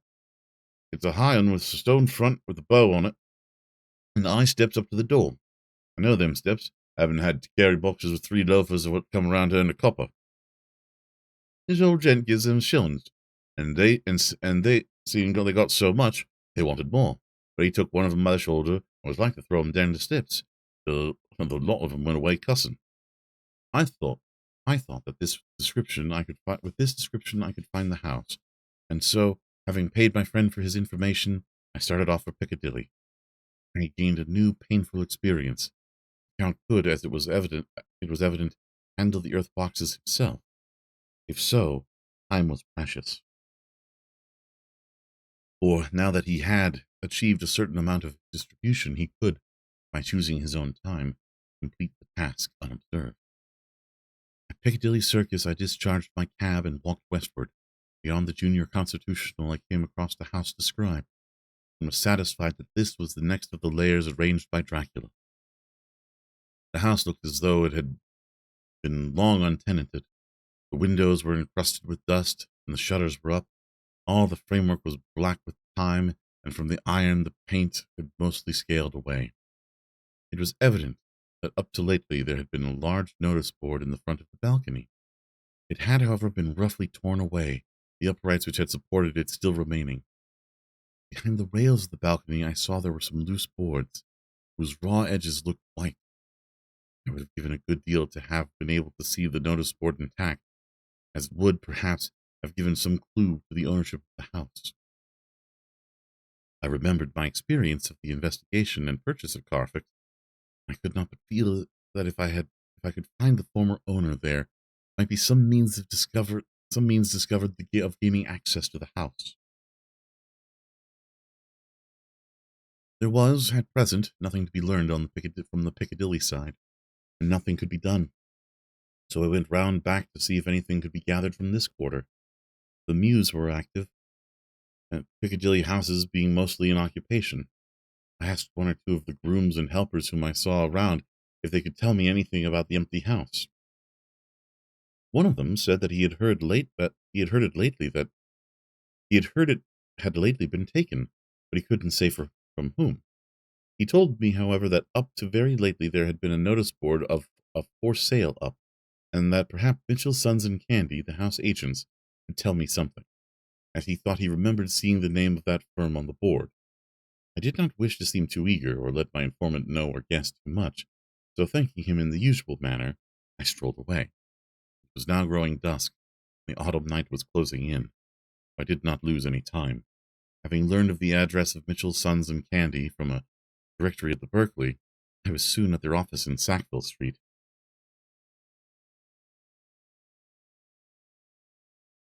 The gentleman who saw me was particularly suave in manner, but uncommunicative in equal proportion. Having once told me that the Piccadilly house, which throughout our interview he called a mansion, was sold, he considered my business as concluded. When I asked who had purchased it, he opened his eyes a thought wider, and paused a few steps before replying, "It is sold, sir." "Pardon me," I said with equal politeness, "but I have a special reason for wishing to know who purchased it." Again he paused longer, and raised his eyebrows still more. "It is sold, sir," was again his laconic reply. "Surely," I said, "you do not mind me letting me know so much." "But I do mind," he answered. "The affairs of their clients are absolutely safe in the hands of Mitchell, Sons and Candy." This was manifestly a prig of the first water, and there was no use arguing with him. I thought I had best meet him on his own ground, so I said, "Your clients, sir, are happy in having so resolute a guardian in their confidence. I myself am a professional man." Here I handed him my card. "In this instance, I am not prompted by curiosity. I act on the part of Lord Godalming, who wishes to know something of the property which was, he understood, lately for sale." These words put a different complexion on affairs. He said, "I would like to oblige you if I could, Mr. Harker, and especially I would like to oblige his lordship. We once carried out a small matter of renting out some chambers for him when he was the Honourable Arthur Holmwood. If you would let me have his lordship's address, I will consult the house on the subject, and will, in any case, communicate with his lordship by tonight's post. It would be a pleasure if we can so far deviate from our rules as to give the required information to his lordship." I wanted to secure a friend and not to make an enemy, so I thanked him, gave the address at Dr. Seward's, and came away. It was now dark, and I was tired and hungry. I got a cup of tea at the aerated bread company and came down to Purfleet by the next train. I found all the others at home. Mina was looking tired and pale, but she made a gallant effort to be bright and cheerful. It wrung my heart to think that I had to keep anything from her and so caused her inquietude. Thank God, this will be the last night of her looking at our conferences and feeling the sting of not showing our confidence. It took all my courage to hold the wise resolution of keeping her out of our grim task. She seemed somehow more reconciled, or else the very subject seems to have become repugnant to her. For when any accidental allusion is made, she actually shudders.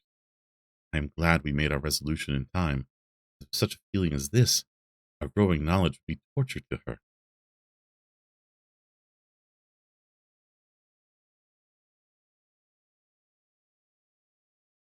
I could not tell the others of the day's discovery till we were alone, so after dinner, followed by a little music to save appearances even amongst ourselves, I took Mina to her room and left her to go to bed.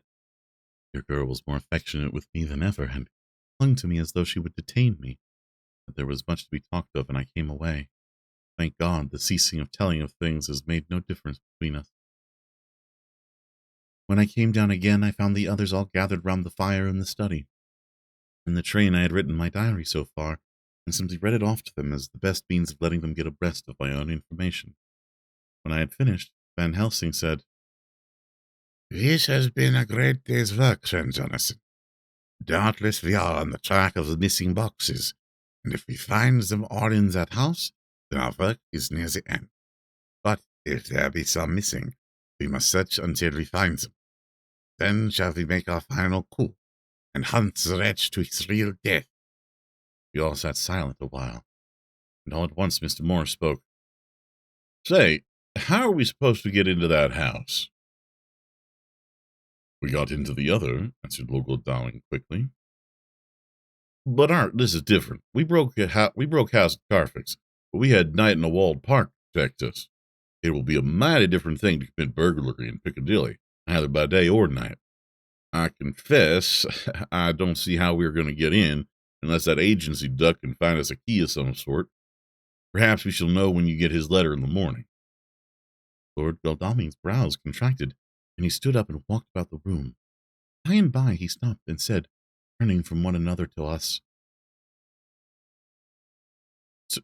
turning from one to another of us, "Quincy's head is leveled. This burglary business is getting serious.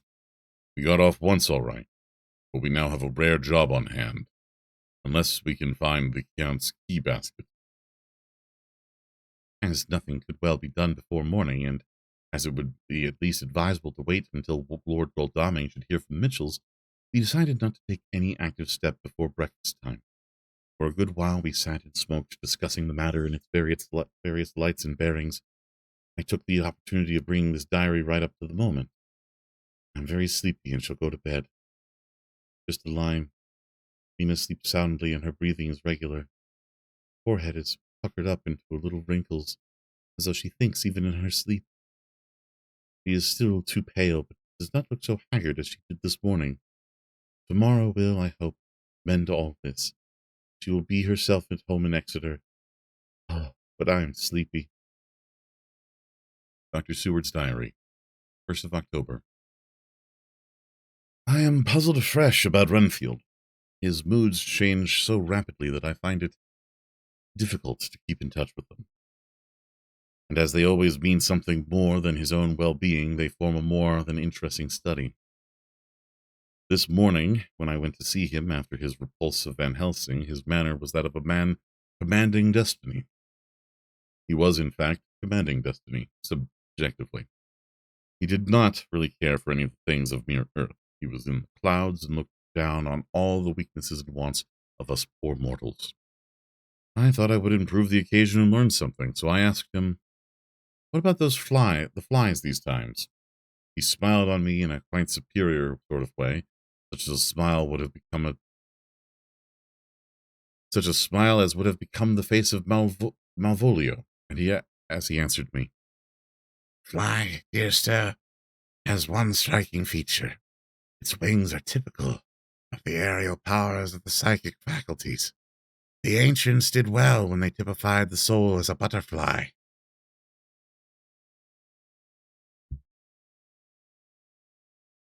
I thought I would push his analogy to its utmost logically, so I said quickly, "Oh, is it a soul you are after now, is it?" His madness foiled his reason, and a puzzled look spread over his face as, shaking his head with a decision which I had but seldom seen, he said, Oh, no, oh, no. I want no souls. Life is all I want. Here he brightened up.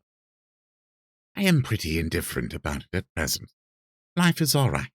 I have all I want. You must get a new patient, doctor, if you wish to study zoophagy. Zoophagy. This puzzled me a little, so I drew him on. Then you command life? You are a god, I suppose? He smiled with an ineffably benign superiority. Oh, no, far from it. Far be it from me to arrogate myself the attributes of the deity. I am not even concerned in his especially spiritual doings. If I may state my intellectual position, I am, so far as concerns things purely terrestrial, somewhat in the position which Enoch occupied spiritually. This was a poser to me. I could not at the moment recall Enoch's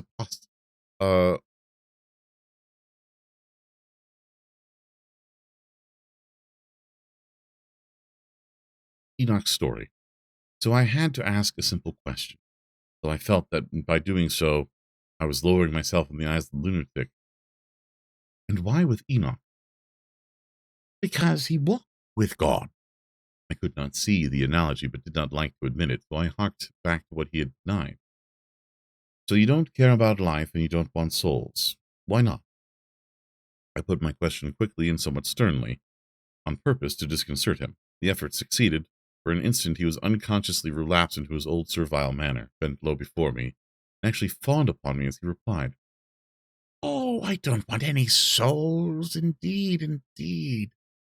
I don't, I couldn't use them if I had them. It would be no manner of use to me. I couldn't eat them more. He stopped suddenly, and the old cunning look spread over his face like a wind swept on the surface of the water. And, doctor, as to life, what is it after all? When you've got all you require, you know that you will never want. That is all. I have friends, good friends like you, Dr. Seward. This was said with the leer of inexpressible cunning. I know that I shall never lack the means of life.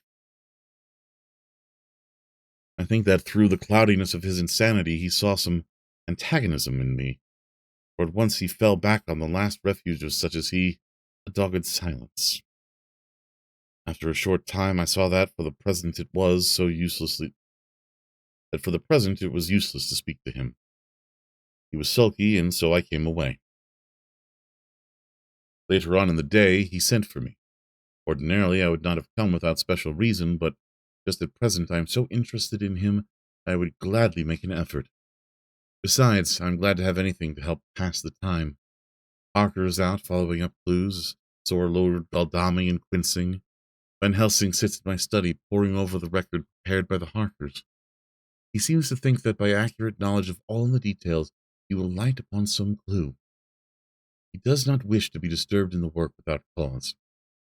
I would have taken him with me to see the patient, only I thought that after his last repulse he might not care to go again. There was also another reason. Renfield might not speak so freely before a third person as when he and I were alone. I found him sitting out in the middle of the floor on his stool, a pose which is generally indicative of some mental energy on his part. When I came in, he said at once, as though the question had been waiting on his lips, What about souls? It was evident that my surmise had been correct. Unconscious cerebration was doing its work, even with the lunatic. I determined to have the matter out. What about them yourself? I asked. He did not reply for a moment, but looked all around him, and up and down as though he expected to find some inspiration for an answer. I don't want any souls, he said in a feeble, apologetic way. The matter seemed preying on his mind, and so I determined to use it. to be cruel, only to be kind. So I said, "You like life, and you want life." Oh, yes, but that is all right. You needn't worry about that. But, I asked, how are we to get the life without getting the soul also? It seemed to puzzle him, so I followed it up. A nice time you'll have some time when you're flying out there with the souls of thousands of flies and spiders and birds and cats buzzing and twittering and meowing all around you. You've got their lives, and you must put up with their souls. Something seemed to affect his imagination, for he put his fingers in his ears and shut his eyes, screwing them up tightly just as a small boy does when his face is being soaped. There was something pathetic in it that touched me, but it also gave me a lesson, for it seemed that before me was a child, only a child, though the features were worn and the stubble on the jaws was white.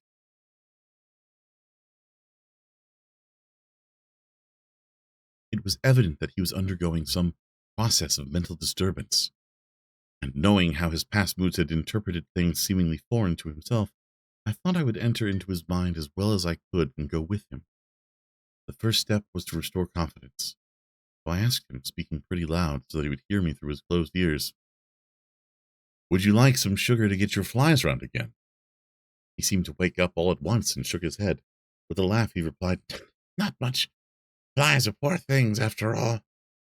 After a pause, he added, But I don't want their souls buzzing around me all the same. "Or spiders?" I went on.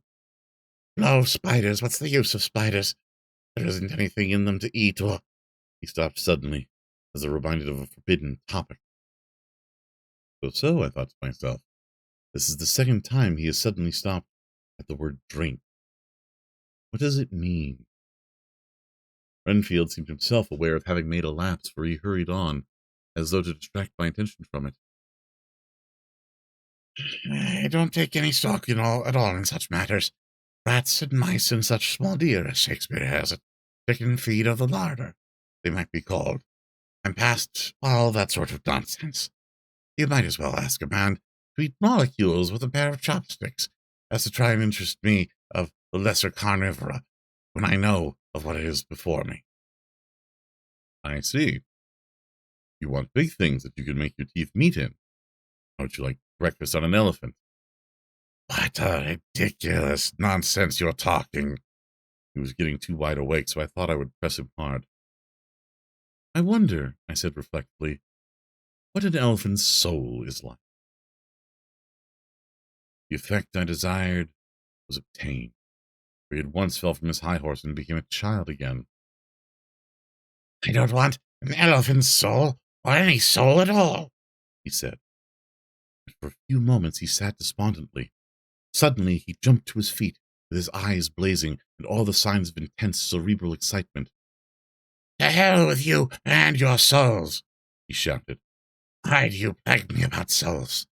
Haven't I got enough to worry and pain and distract me already without thinking of souls? He looked so hostile that I thought he was in for another homicidal fit, so I blew my whistle.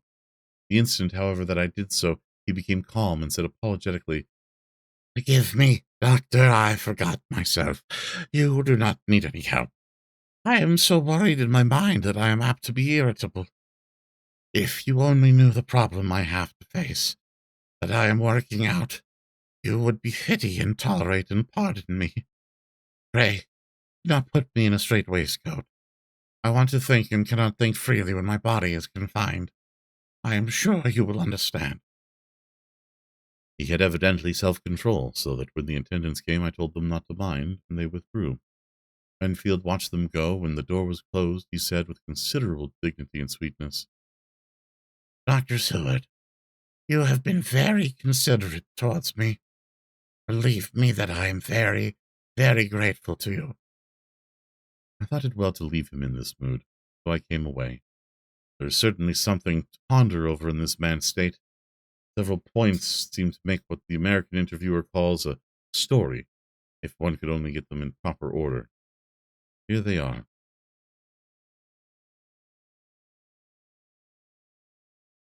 Will not mention drinking. Fears the thought of being burdened with the soul of anything.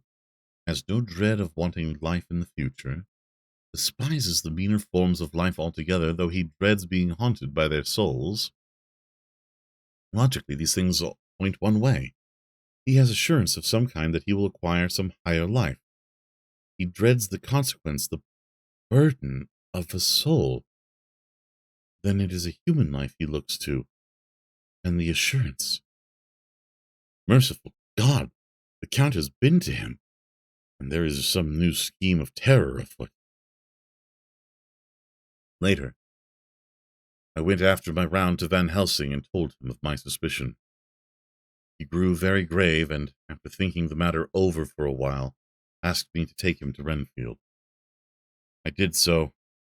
As we came to the door, we heard the lunatic within singing gaily, as he used to do in the time which now seems so long ago. When we entered, we saw with amazement that he had spread out his sugar as of old. The flies, lethargic with the autumn, were beginning to buzz into the room. We tried to make him talk of the subject of our previous conversation, but he would not attend. He went on with his singing, just as though we had not been present. He had got a scrap of paper and was folding it into a note. We had to come away as ignorant as we went in. His is a curious case indeed. We must watch him tonight. Letter, Mitchell and Sons and Candy, Mitchell, Sons and Candy to Lord Godalming. My lord, we are at all times only too happy to meet your wishes. We beg, with regard to the desire of your lordship, expressed by Mr. Harker on your behalf, to supply the following information concerning the sale and purchase of number 347 Piccadilly. The original vendors are the executors of the late Mr. Archibald Winter Suffield. The purchaser is a foreign nobleman, Count de Ville, who effected the purchase himself, paying the purchase money in notes over the counter, if your lordship will pardon us using so vulgar an expression. Beyond this, we know nothing of whatever of him. We are, my lord, your lordship's humble servants, Mitchell, Sons and Candy. Dr. Seward's Diary, 2nd of October. I placed a man in the corridor last night and told him to make an accurate note of any sound he might hear from Renfield's room, and gave him instructions that if there should be anything strange, he was to call me. After dinner, when we had all gathered round the fire in the study, Mrs. Harker having gone to bed, we discussed the attempts and discoveries of the day. Harker was the only one who had any result, and we are in great hopes that his clue may be an important one. Before going to bed, I went round to the patient's room and looked in through the observation trap. He was sleeping soundly, and his heart rose and fell with regular respiration. This morning, the man on duty reported to me that a little after midnight he was restless, kept saying his prayers somewhat loudly. I asked him if that was all. He replied that it was all he heard. There was something about his manner so suspicious that I asked him point blank if he had been asleep. He denied sleep, but admitted to having dozed for a while. It is too bad that men cannot be trusted unless they are watched. Today, Harker is following up on his clue, and Art and Quincy are looking after horses. Godalming thinks that it will be well to have horses always in readiness, for when we get the information which we seek, there will be no time to lose. We must sterilize all the imported earth between sunrise and sunset. We shall thus catch the Count at his weakest, and without a refuge to fly to. Van Helsing is off to the British Museum to look up some authorities of ancient medicine. The old physicians took account of things which their followers did not accept, and the professor is searching for witch and demon cures which may be useful to us later. Sometimes I think we must all be mad, and that we shall wake to sanity in strait waistcoats. Later.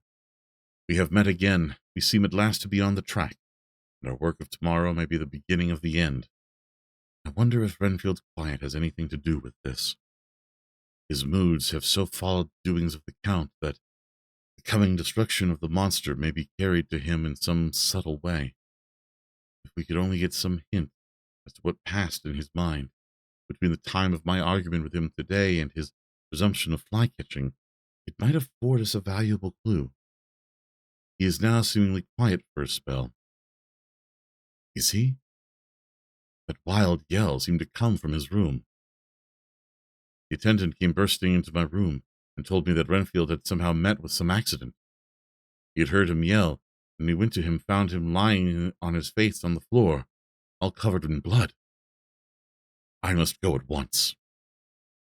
End of chapter 20. Well, ending off on a bit of a cliffhanger. Well, we will end things here for tonight. I will turn on the work and such and whatnot. And we will continue reading, not this Thursday, but next Monday at 9 p.m., as we have done so far this week. I will be back Thursday with some... Oh, hi, Potato. Hi. I'll be back Thursday with a collaboration with Lita and some others. And then my schedule will most likely perform as it has this week, where I'm playing Prey on Saturday and Sunday, and then reading from this book Monday and Tuesday. As for later in the week, who can tell? Who can tell what further chapters may be written, may be read? But thank you all for coming by. I hope you had a wonderful time. I will now find us someone to go and raid. So let me go here. This. It's dangerous to go alone. Take this. Thank you, Guy. Well, let's see here. Who can we go and say hello to? Oh, there's a bunch of people on right now. I think... Ooh. Let's go say hello to Roma, who's doing some just chatting. And Cam and yapping. That should be fun. So I will put raid message into the ending screen. Thank you all for coming by. Do take care. I will have my schedule up early Thursday, if not earlier. And yeah. Svarkota indeed. Thank you, Neon. Yeah, so take care, everyone. Have a good one. And I will see you all next time. Bye-bye now.